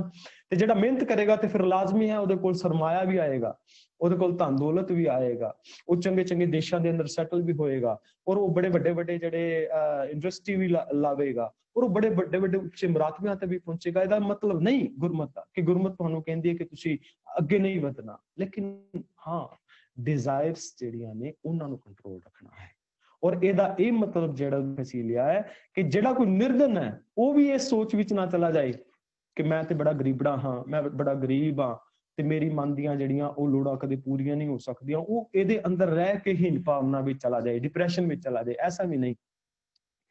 ਗੁਰੂ ਨਾਨਕ ਸਾਹਿਬ ਨੇ ਜਦੋਂ ਕਰਤਾਰਪੁਰ ਨਗਰ ਵਸਾਇਆ ਨਾ, ਜਿਹਨੂੰ ਅਸੀਂ ਇੱਕ ਰੋਲ ਮਾਡਲ ਨਗਰ ਕਹਿੰਦੇ ਹਾਂ, ਗੁਰੂ ਨਾਨਕ ਸਾਹਿਬ ਨੇ ਵਸਾਇਆ, ਉਸ ਨਗਰ ਦੇ ਅੰਦਰ ਨਾ ਗੁਰੂ ਸਾਹਿਬ ਜੀ ਨੇ ਇੱਕ ਦਿਨ ਸ਼ਾਮ ਸਨ, ਧਰਮਸ਼ਾਲਾ ਤੋਂ ਸਵੇਰ ਦਾ ਵੇਲਾ ਸੀਗਾ, ਸਵੇਰ ਦੇ ਵੇਲੇ ਤੋਂ ਉਹ ਪੈਲੀ ਵੱਲ ਨੂੰ ਗਏ ਤੇ ਉੱਥੇ ਕੁਝ ਉਹ ਸਮਾਂ ਸੀ ਜਦੋਂ ਦਾਣੇ ਝਾੜੇ ਹੋਏ ਸਨ, ਯਾਨੀ ਕਿ ਪਹਿਲਾਂ ਦਾਣਿਆਂ ਦੇ ਭਾਰ ਲਾ ਲੈਂਦੇ ਸਨ, ਫਸਲਾਂ ਕੱਟੀਆਂ ਸੀਗੀ, ਦਾਣੇ ਝਾੜ ਲਏ ਸਨ, 2 ਭਾਰ ਲੱਗੇ ਹੋਏ ਸਨ ਦਾਣਿਆਂ ਦੇ। ਇੱਕ ਜਿਹੜਾ ਸਿੱਖ ਸੀਗਾ, ਗੁਰੂ ਸਾਹਿਬ ਦੇਖਦੇ ਨੇ ਪੈਲੀ ਵਿੱਚ ਖੜਾ ਹੈ, ਉਹ 2 ਦਾਣਿਆਂ ਦੇ ਭਾਰਾਂ ਵਿੱਚੋਂ ਨਾ ਬੜੀ ਤੇਜ਼ੀ ਨਾਲ, ਇੱਕ ਭਾਰ ਵਿੱਚੋਂ ਦੂਜੇ ਭਾਰ ਵਿੱਚ ਨਾ ਦੋਵੇਂ ਹੱਥਾਂ ਦੇ ਨਾਲ ਬੜੀ ਤੇਜ਼ੀ ਦਾਣੇ ਦੂਜੇ ਪਾਸੇ ਪਾ ਰਿਹਾ ਸੀ। ਤੇ ਗੁਰੂ ਸਾਹਿਬ ਨੇ ਸੋਚਿਆ ਸ਼ਾਇਦ ਕੋਈ ਕਿਤੇ ਚੋਰੀ ਨਾ ਕਰਦਾ ਹੋਵੇ, ਆਪਣੇ ਭਾਰ ਦੇ ਵਿੱਚ ਨਾ ਪਾਉਂਦਾ ਹੋਵੇ, ਤੇ ਜਾ ਕੇ ਕੋਲ ਕਹਿਣ ਲੱਗੇ, ਬਈ ਪੁਰਖਾ ਵੀ ਤੂੰ ਕੀ ਕਰ ਰਿਹਾ, ਕੀ ਕਰ ਰਿਹਾ? ਤੇ ਉਹ ਬੰਦਾ ਕਹਿਣ ਲੱਗਾ, ਕਹਿੰਦਾ ਗੁਰੂ ਸਾਹਿਬ ਜੀ, ਮੈਂ ਹਾਂ ਇੱਕ ਅਦਨਾ ਜਿਹਾ ਸਿੱਖ ਜਿਹੜਾ ਕਰਤਾਰਪੁਰ ਸਾਹਿਬ ਨਗਰ ਵਿੱਚ ਰਹਿੰਦਾ, ਪੈਲੀ ਮੇਰੀ ਹੈ, ਮੈਂ ਹਾਂ ਛੋਟਾ ਭਰਾ, ਇਹ ਜਿਹੜਾ ਭਾਰ ਹੈ ਇਹ ਮੇਰੇ ਵੱਡੇ ਭਰਾ ਦਾ ਹੈ, ਮੇਰੇ ਵੱਡੇ ਭਰਾ ਦੇ ਸਿਰ ਤੇ ਕਬੀਲਦਾਰੀ ਬੜੀ ਹੈ, ਜ਼ਿੰਮੇਵਾਰੀ ਬੜੀ ਹੈ, ਘਰ ਦਾ ਆਗੂ ਉਹ ਹੈ। ਮੈਂ ਉਹਨੂੰ ਮਨਾ ਕੀਤਾ ਸੀ ਕਿ ਤੂੰ ਦਾਣੇ ਵੰਡ ਨਾ, ਮੈਨੂੰ ਨਾ ਦੇ, ਤੂੰ ਜੋ ਰੱਖੇਗਾ, ਤੂੰ ਜੋ ਖਰਚਾ ਦੇਵੇਂਗਾ ਉਹਦੇ ਮੁਤਾਬਕ ਅਸੀਂ ਸਾਰਾ ਸਾਰ ਲਵਾਂਗੇ, ਕਿਉਂਕਿ ਤੂੰ ਸਿੱਖ ਹੈ ਤੇ ਮੈਨੂੰ ਤੇਰੇ ਉੱਤੇ ਪੂਰਨ ਭਰੋਸਾ ਹੈ ਕਿ ਤੂੰ ਮੇਰੇ ਨਾਲ ਕਦੇ ਧੋਖਾ ਨਹੀਂ ਕਰ ਸਕਦਾ। ਪਰ ਉਸਨੇ ਵੰਡ ਦਿੱਤਾ। ਖੈਰ, ਮੈਂ ਹੁਣ ਉਸਨੂੰ ਮਨਾ ਤੇ ਨਹੀਂ ਕਰ ਸਕਦਾ, ਪਰ ਮੈਂ ਆਪਣੇ ਹਿੱਸੇ ਦਾ ਨਾ ਉਹਨੂੰ ਕੁਝ ਹੱਦ ਤੱਕ ਪਾ ਦੇਣਾ ਤਾਂ ਕਿ ਉਹ ਕਬੀਲਦਾਰੀ ਸਹੀ ਢੰਗ ਨਾਲ ਚਲਾ ਸਕੇ। ਗੁਰੂ ਸਾਹਿਬ ਕਹਿਣ ਲੱਗੇ, ਧੰਨ ਸਿੱਖੀ, ਆਸ਼ਾਵਾਂ ਨਹੀਂ ਨਾ ਬਹੁਤੀਆਂ, ਲੋੜਾਂ ਨਹੀਂ ਬਹੁਤੀਆਂ, ਕਿ ਠੀਕ ਹੈ ਜਿਹੜੀ ਮੇਰੀ ਲੋੜ ਹੈ ਉਹ ਉਹਦੇ ਮੁਤਾਬਕ ਮੇਰੇ ਕੋਲ ਹੈ ਮੌਜੂਦ ਚੀਜ਼। ਮੇਰਾ ਭਰਾ ਸੌਖਾ ਹੋ ਜਾਵੇ, ਉਹਦਾ ਵੱਡਾ ਪਰਿਵਾਰ ਹੈ। ਉਹ ਸਾਰਾ ਭਾਰ ਇਸ ਕਰਕੇ ਪਾ ਰਿਹਾ ਸੀ। ਗੁਰੂ ਸਾਹਿਬ ਕਹਿੰਦੇ ਧੰਨ ਸਿੱਖੀ ਇਹੀ ਚੀਜ਼ ਚਾਹੀਦੀ ਹੈ। ਤੇ ਕਹਿੰਦੇ ਫਿਰ ਸ਼ਾਮ ਹੋਈ ਤੇ ਸ਼ਾਮ ਨੂੰ ਫਿਰ ਗੁਰੂ ਸਾਹਿਬ ਪੈਲੀ ਵੱਲ ਘੁੰਮਣ ਵਾਸਤੇ ਗਏ ਤੇ ਕੀ ਦੇਖਦੇ ਨੇ, ਹੁਣ ਵੱਡਾ ਵੀਰ ਖੜਾ ਹੈ, ਉਹ ਆਪਣੇ ਭਾਰ ਵਿੱਚੋਂ ਛੋਟੇ ਵੀਰ ਦੇ ਵਿੱਚ ਪਾ ਰਿਹਾ ਬੜੀ ਤੇਜ਼ੀ ਨਾਲ। ਤੇ ਗੁਰੂ ਸਾਹਿਬ ਉਹਨੂੰ ਪੁੱਛਦੇ ਨੇ ਵੀ ਜਾ ਕੇ ਵੀ ਤੂੰ ਕਿਉਂ ਆ ਚੀਜ਼ ਕਰਦਾ ਹੈ?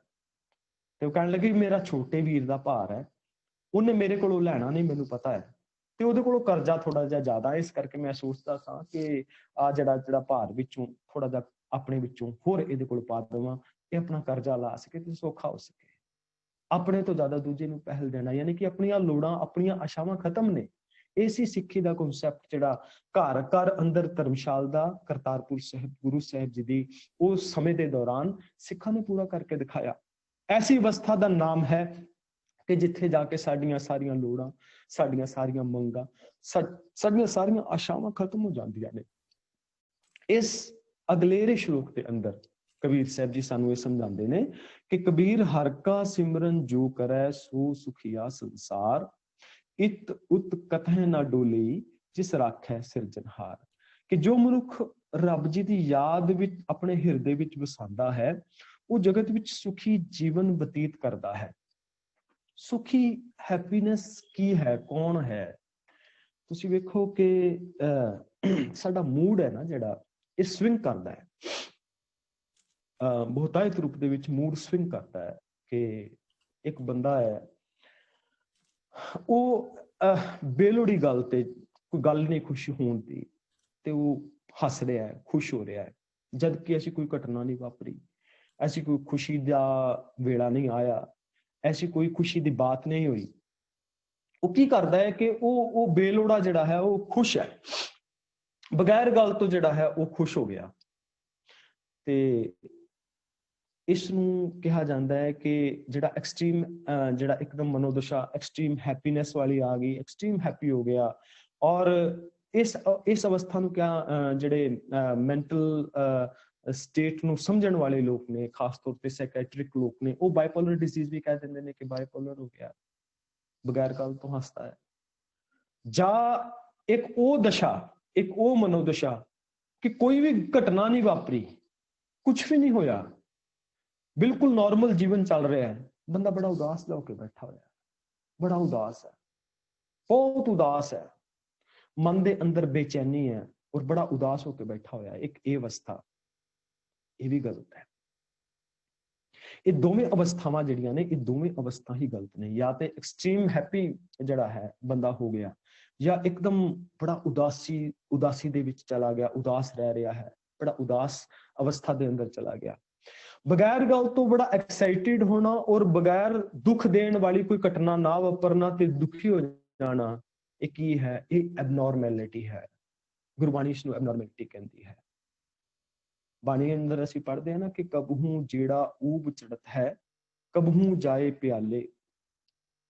ਕਿ ਕਦੀ ਜਿਹੜਾ ਜੀੜਾ ਯਾਨੀ ਕਿ ਸਾਡਾ ਮਨ ਊਬ ਚੜਤ ਹੈ, ਕਦੇ ਇਹ ਬੜਾ ਖੁਸ਼ ਹੋ ਜਾਂਦਾ, ਉੱਤੇ ਬੜਾ ਯੂਫੋਰੀਆ ਵੀ ਚਲਾ ਜਾਂਦਾ ਹੈ ਬਗੈਰ ਗੱਲ ਤੋਂ। ਤੁਸੀਂ ਬਹੁਤ ਸਾਰੇ ਐਸੇ ਲੋਕਾਂ ਦੇ ਨਾਲ ਮਿਲਦੇ ਹੋਵੋਗੇ, ਬਹੁਤ ਸਾਰੇ ਐਸੇ ਲੋਕਾਂ ਨੂੰ ਵੇਖਦੇ ਹੋਵੋਗੇ ਬਗੈਰ ਗੱਲ ਤੋਂ ਬੜੇ ਖੁਸ਼ ਹੁੰਦੇ ਨੇ। ਕਬਹੂ ਜਿਹੜਾ ਊਬ ਚੜਤ ਹੈ, ਕਬਹੂ ਜਾਏ ਪਿਆਲੇ। ਕਦੇ ਥੱਲੇ ਆ ਗਿਆ, ਕਦੇ ਮਾਨਸਿਕ ਦਸ਼ਾ ਐਸੀ ਆ ਗਈ ਕਿ ਪਤਾ ਹੀ ਨਹੀਂ, ਹਲੇ ਤੇ ਚੰਗਾ ਭਲਾ ਬੈਠਾ ਜੀ, ਪਤਾ ਨਹੀਂ ਕੀ ਹੋ ਗਿਆ, ਉਦਾਸੀ ਦੇ ਵਿੱਚ ਚਲਾ ਗਿਆ। ਐਬਨੋਰਮੈਲਿਟੀ ਹੈ। ਗੁਰਬਾਣੀ ਸਾਨੂੰ ਨਾ ਜੀਵਨ ਨੂੰ ਬੈਲੈਂਸ ਕਰਨਾ ਸਿਖਾਉਂਦੀ ਹੈ। ਗੁਰਬਾਣੀ ਨੇ ਸਾਨੂੰ ਬੈਲੈਂਸ ਕਰਨਾ ਸਿਖਾਇਆ ਕਿ ਜਦੋਂ ਬਹੁਤ ਤੇਰੇ ਲਾਈਫ ਦੇ ਵਿੱਚ ਕੋਈ ਐਸੀ ਕੋਈ ਬਾਤ ਆ ਗਈ ਕਿ ਖੁਸ਼ੀ ਦੀ ਗੱਲ ਆ ਗਈ, ਤੇ ਐਸਾ ਓਵਰਜੋਇਡ ਵੀ ਨਾ ਹੋ ਜਾ ਕਿ ਤੂੰ ਆਪਣੀ ਰਿਐਲਿਟੀ ਨੂੰ ਭੁੱਲ ਜਾਵੇਂ, ਆਪਣੀ ਰਿਐਲਿਟੀ ਨੂੰ ਭੁੱਲ ਜਾਵੇਂ। ਔਰ ਐਸੀ ਦੁੱਖ ਦੀ ਘੜੀ ਆ ਗਈ, ਕੋਈ ਘਟਨਾ ਵਾਪਰ ਗਈ, ਕੋਈ ਅਨਹੋਣੀ ਵਾਪਰ ਗਈ, ਕੋਈ ਭਾਣਾ ਵਾਪਰ ਗਿਆ, ਫਿਰ ਐਸੇ ਮੈਂਟਲ ਸਟੇਟ ਵਿੱਚ ਵੀ ਨਾ ਆ ਜਾ ਕਿ ਤੈਨੂੰ ਡਿਪਰੈਸ਼ਨ ਹੋ ਜਾਵੇ। ਖਾਸ ਤੌਰ ਤੇ ਜਦੋਂ ਘਰ ਵਿੱਚ ਕੋਈ ਗੁਜ਼ਰ ਜਾਂਦਾ ਹੈ, ਕੋਈ ਚਲਾ ਜਾਂਦਾ ਹੈ, ਤੇ ਉਹ ਜਿਹੜੀ ਸ਼ੋਕ ਦੀ ਅਵਸਥਾ ਨਾ, ਗ੍ਰਿਟ ਦੀ ਜਿਹੜੀ ਜਿਹਨੂੰ ਕਹਿੰਦੇ ਨੇ, ਕਿ ਉਹ ਅਵਸਥਾ ਆ ਜਾਂਦੀ, ਐਸੀ ਅਵਸਥਾ ਆ ਜਾਂਦੀ ਹੈ ਕਿ ਜਦੋਂ ਬੰਦਾ ਜਾਂ ਤੇ ਉਸਨੂੰ ਇੰਨਾ ਵੱਡਾ ਧੱਕਾ ਲੱਗਦਾ ਹੈ ਕਿ ਉਹ ਥੋੜੇ ਟਾਈਮ ਤੱਕ ਉਹ ਬਿਲਕੁਲ ਐਬਨੋਰਮਲ ਹੋ ਜਾਂਦਾ ਹੈ। ਤੇ ਕਈਆਂ ਦੇ ਜੀਵਨ ਦੇ ਵਿੱਚ ਐਸੀ ਅਵਸਥਾ ਆ ਜਾਂਦੀ ਹੈ ਕਿ ਉਹ ਪਰਸਿਸਟੈਂਟ ਚੱਲਦਾ ਹੈ। ਕਈਆਂ ਨੂੰ ਐਕਿਊਟ ਗ੍ਰਿਟ ਆਉਂਦਾ ਹੈ, ਤੇ ਕਈਆਂ ਨੂੰ ਪਰਸਿਸਟੈਂਟ ਚੱਲਦਾ, ਲਗਾਤਾਰਤਾ ਦੇ ਨਾਲ ਉਹ ਸ਼ੌਕ ਵਿੱਚ ਰਹਿੰਦਾ। ਇਹ ਐਬਨੋਰਮੈਲਿਟੀ ਹੈ। ਇਸ ਸਾਰੀ ਅਵਸਥਾਵਾਂ ਦੇ ਵਿੱਚੋਂ ਇਹ ਪਾਵਨ ਬਾਣੀ ਸਾਨੂੰ ਕੱਢ ਕੇ ਲੈ ਕੇ ਜਾਂਦੀ ਹੈ ਔਰ ਸਾਨੂੰ ਰਿਐਲਿਟੀ ਦੇ ਨਾਲ ਜੋੜਦੀ ਹੈ। ਕਹਿੰਦੇ ਨੇ ਸਚਿਆਰ ਬਣਨਾ ਹੈ। ਸਚਿਆਰ ਦਾ ਮਤਲਬ ਹੈ ਸੱਚ ਨਾਲ ਜੁੜਨਾ, ਸਚਾਈ ਨੂੰ ਕਬੂਲ ਕਰ, ਰਿਐਲਿਟੀ ਨੂੰ ਕਬੂਲ ਕਰ। ਹਰ ਕਾ ਸਿਮਰਨ ਜੋ ਕਰੈ, ਕਬੀਰ ਸਾਹਿਬ ਕਹਿੰਦੇ ਨੇ ਕਿ ਜਿਹੜਾ ਸਦੀਵੀ ਉਸ ਨੂੰ ਚੇਤਾ ਰੱਖਦਾ ਹੈ। ਸਿਮਰਨ ਦਾ ਮਤਲਬ ਹੁੰਦਾ ਹੈ ਚੇਤਾ ਰੱਖਣਾ, ਰੱਬ ਦੀ ਯਾਦ ਰੱਖਣੀ, ਰੱਬ ਜੀ ਦੇ ਸਿਧਾਂਤਾਂ ਨੂੰ ਯਾਦ ਰੱਖਣਾ, ਰੱਬ ਜੀ ਦੇ ਗੁਣਾਂ ਨੂੰ ਸਦੀਵੀ ਚੇਤਾ ਰੱਖਣਾ। ਹਰ ਇੱਕ ਕੰਡੀਸ਼ਨ ਦੇ ਵਿੱਚ, ਹਰ ਇੱਕ ਹਾਲਾਤਾਂ ਦੇ ਵਿੱਚ ਹਮੇਸ਼ਾ ਸਾਨੂੰ ਰੱਬ ਜੀ ਚੇਤਾ ਰਹਿਣ। ਕਿਤੇ ਮੈਂ ਓਵਰਜੋਇਡ ਤੇ ਨਹੀਂ ਹੋ ਰਿਹਾ, ਕੇਵਲ ਮੇਰੇ ਘਰ ਹੀ ਪੁੱਤਰ ਨਹੀਂ ਹੋਇਆ, ਸਾਰੀ ਦੁਨੀਆ ਦੇ ਘਰ ਹੋਇਆ। ਕੇਵਲ ਮੈਂ ਨਹੀਂ ਕਿ ਜਿਹਨੇ ਕੋਈ ਵੱਖਰਾ ਜਿਹੜਾ ਹੈ ਇਸ ਰੂਪ ਦੇ ਅੰਦਰ ਕੁਝ ਕੋਈ ਵੱਡਾ ਮਾਰਕਾ ਮਾਰਿਆ ਹੈ ਕਿ ਮੈਂ ਕੋਈ ਵੱਡੀ ਨੌਕਰੀ ਦੇ ਉੱਤੇ ਲੱਗ ਗਿਆ ਹਾਂ ਤੇ ਮੈਂ ਕਿਸੇ ਨੂੰ ਹੀਣਾ ਦਿਖਾਉਣ ਵਾਸਤੇ ਓਵਰਜੋਇਡ ਹੋ ਜਾਵਾਂ, ਮੈਂ ਸ਼ਰਾਬਾਂ ਦੇ ਦੌਰ ਚਲਾ ਦੇਵਾਂ, ਮੈਂ ਉਸ ਰੂਪ ਦੇ ਅੰਦਰ ਓਵਰਜੋਇਡ ਹੋ ਕੇ ਆਪਣਾ ਖੁਦ ਦਾ ਨੁਕਸਾਨ ਕਰ ਲਵਾਂ। ਨਹੀਂ, ਰਿਐਲਿਟੀ ਦੇ ਵਿੱਚ ਸਦੀਵੀ ਚੇਤਾ ਰੱਖ, ਦੁੱਖ ਦੇ ਵਿੱਚ ਵੀ ਤੇ ਸੁੱਖ ਦੇ ਵਿੱਚ ਵੀ। ਕਬੀਰ ਹਰ ਕਾ ਸਿਮਰਨ ਜੋ ਕਰੈ ਸੋ ਸੁਖੀਆ ਸੰਸਾਰ। ਉਹਦਾ ਸੰਸਾਰ, ਉਹਦਾ ਇੱਕ ਆਪਣਾ ਸੰਸਾਰ ਸੁਖੀ ਹੋ ਜਾਂਦਾ ਹੈ। ਆਤਮਕ ਮੰਡਲ ਦਾ ਜਿਹੜਾ ਸੰਸਾਰ ਹੈ, ਜਿਹੜਾ ਬੰਦਾ ਆਪਣੇ ਇੱਕ ਸੰਸਾਰ ਆਪਣਾ ਸਿਰਜ ਕੇ ਬੈਠਾ ਹੋਇਆ ਹੈ, ਜਿਹੜੀ ਇਹਦੀ ਮੈਂਟਲ ਸਟੇਟ ਹੈ, ਫਿਰ ਉਹ ਹੈਪੀਨੈਸ ਵਾਲੀ ਅਵਸਥਾ ਦੇ ਵਿੱਚ ਚਲੀ ਜਾਂਦੀ ਹੈ। ਇਤ ਉਤ ਕਥੈ ਨਾ ਡੋਲਈ, ਫਿਰ ਉਹ ਇੱਧਰ ਉਧਰ ਡੋਲਦਾ ਨਹੀਂ। ਉਹ ਮਨੁੱਖ ਹਮੇਸ਼ਾ, ਇਤ ਉਤ ਦਾ ਮਤਲਬ ਕਿ ਇਸ ਵੇਲੇ ਵੀ, ਇਸ ਸਮੇਂ ਦੇ ਅੰਦਰ ਵੀ ਤੇ ਆਉਣ ਵਾਲੇ ਸਮੇਂ ਦੇ ਅੰਦਰ ਵੀ ਉਹ ਡੋਲਦਾ ਨਹੀਂ, ਉਹ ਪ੍ਰੈਜ਼ੈਂਟ ਵਿੱਚ ਰਹਿੰਦਾ ਹੈ। ਉਹ ਸਮਝਦਾ ਇਸ ਗੱਲ ਨੂੰ। ਦੇਖੋ ਜਿਹੜੀ ਖਾਸ ਤੌਰ ਤੇ ਵਰੀਜ਼ ਹੁੰਦੀਆਂ ਨੇ ਨਾ ਸਾਡੀਆਂ, ਕਿ ਅਸੀਂ ਸੁਖੀ ਕਿਉਂ ਨਹੀਂ ਰਹਿ ਪਾਉਂਦੇ, ਸਾਡਾ ਸੰਸਾਰ ਜਿਹੜਾ ਹੈ, ਸਾਡਾ ਔਰਾ ਜਿਹੜਾ ਹੈ, ਸਾਡਾ ਪਰਸੋਨਾ ਜਿਹੜਾ ਹੈ, ਉਹ ਸੁਖੀ ਅਸੀਂ ਕਿਉਂ ਨਹੀਂ ਉਸਨੂੰ ਇੱਕ ਕਾਮ ਔਰ ਇੱਕ ਐਸੀ ਟਰੂਥਫੁਲਨੈਸ ਵਾਲੀ ਅਵਸਥਾ ਦੇ ਅੰਦਰ, ਜਾਂ ਅਸੀਂ ਉਸ ਨੂੰ ਹੈਪੀਨੈਸ ਵਾਲੀ ਉਸ ਅਵਸਥਾ ਦੇ ਅੰਦਰ ਨਹੀਂ ਰੱਖ ਪਾਉਂਦੇ। ਇਹਦਾ ਸਭ ਤੋਂ ਵੱਡਾ ਕਾਰਨ ਹੀ ਇਹ ਹੈ ਕਿ ਜਾਂ ਤੇ ਅਸੀਂ ਆਪਣੀ ਉਸ ਪਾਸਟ ਵਾਲੀ ਵਰਿਸ਼ ਦੇ ਨਾਲ ਜੁੜੇ ਹੁੰਦੇ ਹਾਂ, ਜਿਹਨੂੰ PTSD ਕਿਹਾ ਜਾਂਦਾ ਹੈ, ਜਿਹੜਾ ਸਾਡੀ ਪਾਸਟ ਵਿੱਚ ਵਰਿਸ਼ ਬੀਤ ਚੁੱਕੇ, ਉਹ ਵਰਿਸ਼ ਦੇ ਨਾਲ ਅਸੀਂ ਜੁੜੇ ਰਹਿੰਦੇ ਹਾਂ, ਉਹਨਾਂ ਚਿੰਤਾਵਾਂ ਦੇ ਨਾਲ ਜੁੜੇ ਰਹਿੰਦੇ ਆ ਵੀ ਮੇਰੇ ਨਾਲ ਉਹ ਭਾਣਾ ਵਾਪਰਿਆ ਸੀ, ਉਹਨੇ ਮੇਰੇ ਲਾਈਫ ਦੇ ਵਿੱਚ ਨਾ ਬਹੁਤ ਵੱਡਾ ਨੁਕਸਾਨ ਕੀਤਾ। ਉਹ ਤੇ ਵਾਪਰ ਗਿਆ, ਉਹ ਚਲਾ ਗਿਆ, ਉਹ ਟਾਈਮ ਬੀਤ ਗਿਆ, ਉਹ ਸਾਡਾ ਪਾਸਟ ਸੀਗਾ। ਜਾਂ ਤੇ ਅਸੀਂ ਪਾਸਟ ਵਿੱਚ ਰਹਿੰਦੇ ਹਾਂ ਤੇ ਜਾਂ ਅਸੀਂ ਫਿਊਚਰ ਦੀ ਉਸ ਆਉਣ ਵਾਲੀ ਸਮੱਸਿਆਵਾਂ, ਉਸ ਆਉਣ ਵਾਲੀ ਵਰਿਸ਼ ਤੋਂ ਡਰਦੇ ਰਹਿੰਦੇ ਹਾਂ ਕਿ ਜਿਹੜੀ ਸਾਡੀ ਆਉਣ ਵਾਲੀ ਵਰਿਸ਼ ਨੇ, ਆਉਣ ਵਾਲੀ ਜਿਹੜੀਆਂ ਚਿੰਤਾਵਾਂ ਨੇ, ਆਉਣ ਵਾਲੀ ਜਿਹੜੀਆਂ ਪ੍ਰੋਬਲਮਸ ਨੇ, ਉਹਨਾਂ ਨੂੰ ਲੈ ਕੇ ਬੰਦਾ ਅੱਜ ਚਿੰਤਾ ਤੋਂ ਰਹਿੰਦਾ ਹੈ। ਇਹ ਕੁਝ ਵਰੀਜ਼ ਹੁੰਦੀਆਂ ਨੇ ਜਿਹੜੀ ਹਿਸਟੀਰੀਕਲ ਵਰੀਜ਼ ਹੁੰਦੀਆਂ ਨੇ, ਜਿੱਦਾਂ ਕਿ ਉਹ ਚੀਜ਼ਾਂ ਵਾਪਰਨੀਆਂ ਨਹੀਂ ਹੁੰਦੀਆਂ ਤੇ ਬੰਦਾ ਫਿਰ ਵੀ ਮਨ ਦੀ ਐਸੀ ਇੱਕ ਅਵਸਥਾ ਦੇ ਵਿੱਚ ਮਨ ਦੀ ਸਟੇਟ ਨੂੰ ਲੈ ਜਾਂਦਾ ਹੈ ਕਿ ਉਹ ਦੁਖੀ ਰਹਿੰਦਾ ਹੈ ਹਮੇਸ਼ਾ। ਸਪੋਜ਼ ਕਰੋ ਕਿ ਕਈ ਬੰਦੇ ਹੁੰਦੇ ਨੇ ਜਿਹੜੇ ਕਿ ਪਲੇਨ ਦੇ ਵਿੱਚ ਜਾਂਦੇ ਨੇ ਤੇ ਮਨ ਦੇ ਵਿੱਚ ਪਹਿਲਾਂ ਹੀ ਆ ਜਾਂਦਾ ਵੀ ਪਲੇਨ ਕਿਤੇ ਡਿੱਗ ਨਾ ਜਾਵੇ, ਹਲੇ ਜਾਣਾ ਨਹੀਂ ਤੇ ਮਨ ਵਿੱਚ ਪਹਿਲਾਂ ਹੀ ਆ ਗਿਆ, ਮਨ ਵਿੱਚ ਆ ਗਿਆ ਮੈਂ ਸਮੁੰਦਰ ਵਿੱਚ ਜਾਵਾਂਗਾ ਕਿਤੇ ਮੈਨੂੰ ਸ਼ਾਰਕ ਨਾ ਖਾ ਜਾਵੇ। ਉਹ ਆਨੰਦ ਨਹੀਂ ਲੈ ਪਾਏਗਾ ਕਦੇ ਵੀ ਉਸ ਸਮੁੰਦਰ ਦੀ ਗਹਿਰਾਈ ਦਾ, ਸਰਫਿੰਗ ਦਾ, ਉਹ ਸਵਿਮਿੰਗ ਦਾ, ਉਹ ਕਦੇ ਉਸ ਸਮੁੰਦਰ ਦਾ ਆਨੰਦ ਨਹੀਂ ਲੈ ਪਾਏਗਾ। ਕਦੇ ਮੇਰੇ ਨਾਲ ਇਹ ਕੁਝ ਵਾਪਰ ਨਾ ਜਾਵੇ। ਜਿਹੜੀ ਘਟਨਾ ਵਾਪਰਨੀ ਹੀ ਨਹੀਂ, ਉਹਨਾਂ ਘਟਨਾਵਾਂ ਨੂੰ ਲੈ ਕੇ ਚਿੰਤਿਤ ਰਹਿਣਾ, ਇਹ ਵੀ ਇੱਕ ਮੈਂਟਲ ਸਟੇਟ ਹੈ ਮਨੁੱਖ ਦੀ, ਇਹ ਇੱਕ ਡਿਸਆਰਡਰ ਹੈ। ਕਿਤੇ ਸਾਨੂੰ ਇਹ ਪ੍ਰੋਬਲਮ ਤੇ ਨਹੀਂ, ਕਿਤੇ ਅਸੀਂ ਐਸੀ ਕੰਡੀਸ਼ਨ ਦੇ ਵਿੱਚ ਤੇ ਨਹੀਂ ਰਹਿੰਦੇ ਕਿ ਅਸੀਂ ਐਸੀ ਚਿੰਤਾਵਾਂ ਦੇ ਵਿੱਚ ਫਸੇ ਰਹੀਏ ਲਗਾਤਾਰਤਾ ਦੇ ਨਾਲ। ਐਸਾ ਬੰਦਾ ਸੁਖੀ ਕਿਵੇਂ ਰਹਿ ਸਕਦਾ ਹੈ? ਤੇ ਫਿਰ ਕਬੀਰ ਸਾਹਿਬ ਕਹਿੰਦੇ ਨੇ, ਯਾਦ ਰੱਖ ਕਬੀਰ ਹਰ ਕਾ ਸਿਮਰਨ ਜੋ ਕਰੇ। ਜੇ ਸਦੀਵੀ ਚੇਤਾ ਰੱਖੇਗਾ ਨਾ, ਰਾਤ ਦਿਨ ਚੇਤਾ ਰੱਖੇਗਾ, ਸੋ ਸੁਖਿਆ ਸੰਸਾਰ। ਫਿਰ ਤੇਰਾ ਸੰਸਾਰ ਜਿਹੜਾ ਹੈ, ਤੇਰਾ ਜੀਵਨ ਜਿਹੜਾ ਹੈ, ਉਹ ਸੁਖੀ ਹੋਵੇਗਾ, ਉਹ ਆਨੰਦ ਭਰਪੂਰ ਹੋਵੇਗਾ, ਉਹ ਖੇੜੇ ਦੇ ਨਾਲ ਭਰਿਆ ਹੋਵੇਗਾ। ਫਿਰ ਇਹ ਨਹੀਂ ਚਾਹਤ ਹੋਵੇਗੀ ਕਿ ਮੈਨੂੰ ਸਵਰਗ ਵਿੱਚ ਜਾਵਾਂ ਤਾਂ ਮੈਨੂੰ ਉੱਥੇ ਉਹ ਜਿਹੜੀ ਉਹ ਉੱਥੇ ਹੀ ਜਾ ਕੇ ਮੈਨੂੰ ਆਨੰਦ ਮਿਲੇਗਾ, ਮਰਨ ਤੋਂ ਬਾਅਦ ਮੈਨੂੰ ਮੁਕਤੀ ਮਿਲੇਗੀ। ਏਦਾਂ ਨਹੀਂ ਹੋਵੇਗਾ। ਫਿਰ ਉਹ ਆਪਣੇ ਉਸ ਅਵਸਥਾ ਨੂੰ ਸਮਝੇਗਾ ਕਿ ਕਿਸ ਰੂਪ ਦੇ ਅੰਦਰ ਉਹ ਉਸ ਅਵਸਥਾ ਦੇ ਨਾਲ ਜੁੜ ਕੇ, ਉਹ ਸੋਚ ਦੇ ਨਾਲ ਜੁੜ ਕੇ ਆਪਣੇ ਜੀਵਨ ਦੇ ਅੰਦਰ ਸੁੱਖ ਲੈ ਕੇ ਆ ਸਕਦਾ ਹੈ। ਇਤ ਉਤ ਕਥੈ ਨ ਡੋਲਹੀ ਜਿਸ ਰਾਖੈ ਸਿਰਜਨਹਾਰ। ਫਿਰ ਉਹ ਇੱਧਰ ਉੱਧਰ ਕਦੇ ਵੀ उस अवस्था के अंदर डुलेगा नहीं, उस सोच के अंदर डुलेगा नहीं। इस तो अगले दी जड़ा श्लोक है कबीर साहब जी का पावन बचन, कबीर कहानी पीड़ ते सतगुर लिए छड़ाए, परा पूर्बली भावनी प्रगट हुई आए। कबीर साहब जी के बारे पावन दे द्वारा रचे हुए पावन बोल कबीर साहब कहते हैं कि कबीर दुनिया दे जीव विकारां ते दुनियावी जिहड़ी आशावां ने, डिजायर्स ने, जिहड़ियां सोचां ने, जिहड़ियां तृष्णावां ने, ओदी कहानी विच पीड़े जा रहे ने जिवें कोल्लू विच तिल पीड़ीदा है। कोल्लू विच तुसीं देखिया होना तिल नूं किवें पीड़िया जांदा है, बजुर्गां ने देखिया होना, कोल्लू वेखिया होना कि किदां तिलां दा तेल निकलदा है। बस इन्नी मन की ऐसी खतरनाक कंडीशन होती है जी। जेड़ा बंदा इन्ना आशावां दे विच हुंदा है ना, रोजाना ऐसे ढंग दे नाल पीड़िया जांदा है, रोजाना पीड़िया जांदा है इन्ना डिजायर्स दे अधीन होके। किसी दे बच्चे नूं कामयाब हुंदा देख के ना मन तड़फ उठदा, फिर कहानी पीड़ दिंदी है अंदरों आशा दी, मेरा बच्चा क्यों नहीं कर सकिया। किसी दे बच्चे दे गुण नूं देख के ना फिर मन दे अंदर ये आस आंदी है, मेरा बच्चा क्यों नहीं होया ऐसा। पीड़ दिता जांदा आशा ने, इस आशा ने। भाई जो कुछ है उहदे नाल सहमत हो, जो कुछ तेनू तौफीक उहदे नाल खुश हो, सहमत हो, यतन कर अगे आने वाले समय दे वास्ते।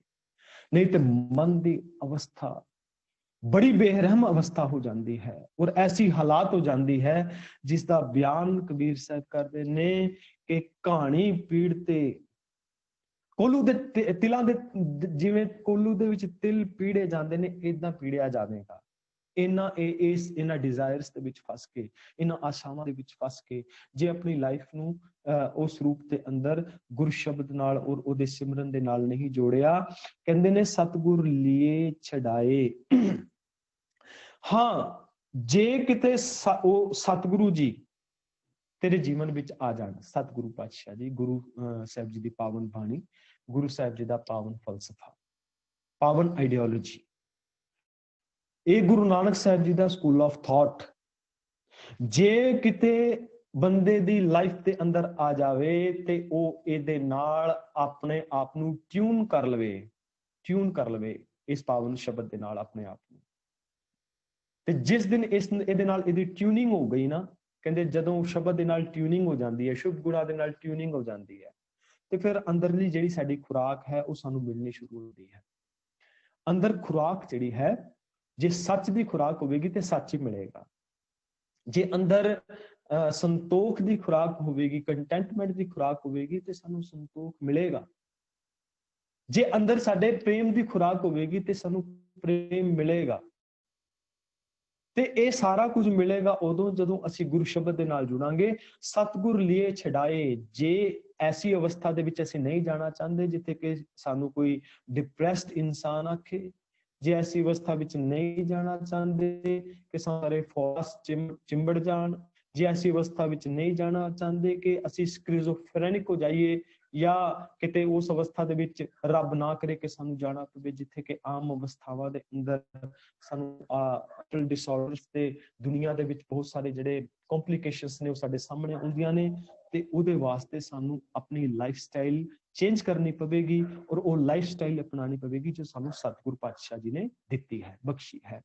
परा पूर्बली भावनी प्रगट होई आए, कहंदे ने कि जे उस अकाल पुरख वाहिगुरु जी दे शुभ गुणा उन्हां दे चरनां नाल जो प्यार जो धुर तो तुरिया आ रहा सी ना, ते वो प्यार जो जुड़िया सी उस अकाल पुरख वाहिगुरु दे नाल, क्योंकि मन तू जोत स्वरूप है अपन आण सह दे अंदर वो प्यार है।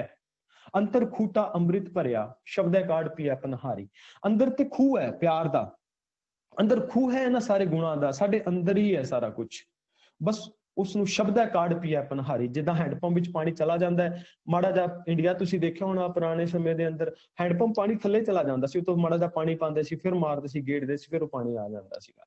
इदां ही है कि बाहरी तौर ते जदों असीं संगती तौर ते शब्द नाल जुड़दे हां, सारियां चीज़ां साडे अंदर ने, मौजूद ने साडे अंदर पॉसिबिलिटी है सारी दी सारी, पर जदों असीं शब्द नाल जुड़ जांदे हां ना, ते फिर जिहड़ा अंदरला खजाना है वो मुड़ के ਸੁਰਖਰੂ ਹੋ ਜਾਂਦਾ ਬੰਦਾ ਉਹਦੇ ਨਾਲ, ਔਰ ਜੁੜ ਜਾਂਦਾ ਹੈ ਉਹਦੇ ਨਾਲ, ਔਰ ਆਤਮਸਾਤ ਕਰ ਲੈਂਦਾ ਉਹਦੇ ਨਾਲ, ਟਿਊਨਿੰਗ ਉਹਦੀ ਹੋ ਜਾਂਦੀ ਹੈ ਉਹਦੇ ਨਾਲ, ਔਰ ਉਹਦੇ ਜੀਵਨ ਦੇ ਅੰਦਰ ਆ ਜਿਹੜੇ ਵਿਕਾਰ ਨੇ, ਆ ਜਿਹੜੀਆਂ ਆਸ਼ਾਵਾਂ ਹੇਠ ਨੱਪਿਆ ਹੋਈ ਉਹਦੀ ਕੌਨਸ਼ੀਅਸ ਹੈ, ਇਸ ਤੋਂ ਉੱਠ ਜਾਂਦਾ ਹੈ, ਸਤਿਗੁਰ ਦੀ ਮਿਹਰ ਉੱਤੇ ਉੱਠ ਜਾਂਦਾ ਹੈ। ਉਸ ਸਤਿਗੁਰ ਦੇ ਸਿਮਰਨ ਯਾਨੀ ਕਿ ਉਹਨਾਂ ਨੂੰ ਸਦੀਵੀ ਉਹਨਾਂ ਸ਼ੁਭ ਗੁਣਾਂ ਨੂੰ ਯਾਦ ਕਰਨ ਦੇ ਨਾਲ ਉਹਦੇ ਹਿਰਦੇ ਦੇ ਅੰਦਰ ਫਿਰ ਮੁੜ ਕੇ ਉਹ ਅਵਸਥਾ, ਉਹ ਚਮਕ ਆ ਜਾਂਦੀ ਹੈ, ਉਹ ਅਵਸਥਾ ਆ ਜਾਂਦੀ ਹੈ, ਉਹ ਮਰਾਤਬਾ ਆ ਜਾਂਦਾ ਹੈ, ਉਹ ਮੈਂਟਲ ਸਟੇਟ ਬਣ ਜਾਂਦੀ ਹੈ, ਜਿੱਥੇ ਸਾਨੂੰ ਕਬੀਰ ਜੀ ਲੈ ਕੇ ਜਾਣ, ਔਰ ਜੇ ਚਾਹੁੰਦੇ ਨੇ ਕਿ ਆ ਸਾਰੀ ਮਨੁੱਖਤਾ ਦਾ ਭਲਾ ਹੋਵੇ, ਔਰ ਇਹ ਸਾਰੀ ਮਨੁੱਖਤਾ ਇਸ ਸ਼ਾਂਤ ਚਿੱਤ ਅਵਸਥਾ ਦੇ ਨਾਲ ਜੁੜ ਕੇ ਇਸ ਜਗਤ ਦਾ ਕੁਛ ਚੰਗਾ ਕਰ ਸਕੇ, ਇਸ ਜਗਤ ਦੇ ਅੰਦਰ ਕੋਈ ਭਲਾਈ ਵਾਲਾ ਕਰਮ ਕਰ ਸਕੇ, ਇਸ ਜਗਤ ਦੇ ਅੰਦਰ ਕੋਈ ਸੱਚਾਈ ਵਾਲਾ ਕਰਮ ਕਰ ਸਕੇ। ਸੋ ਇਸ ਪਾਵਨ ਸ਼ਲੋਕਾਂ ਦੀ ਵਿਚਾਰ ਜੋ ਅੱਜ ਅਸੀਂ ਸਾਂਝੀ ਕੀਤੀ ਹੈ, ਇੱਥੇ ਅਸੀਂ ਸਮਾਪਤੀ ਕਰਦੇ ਹਾਂ ਜੀ। ਬੋਲਦੇ ਹਾਂ ਗਲਤੀਆਂ ਹੋਈਆਂ ਹੋਣਗੀਆਂ, ਅਣਜਾਣ ਸੇ ਜਾਣ ਕੇ ਖਿਮਾ ਕਰਨਾ ਜੀ। ਸਮੂਹ ਮੈਂਬਰਾਂ ਨੂੰ ਜੀ ਵਾਹਿਗੁਰੂ ਜੀ ਕਾ ਖਾਲਸਾ, ਵਾਹਿਗੁਰੂ ਜੀ ਕੀ ਫਤਿਹ।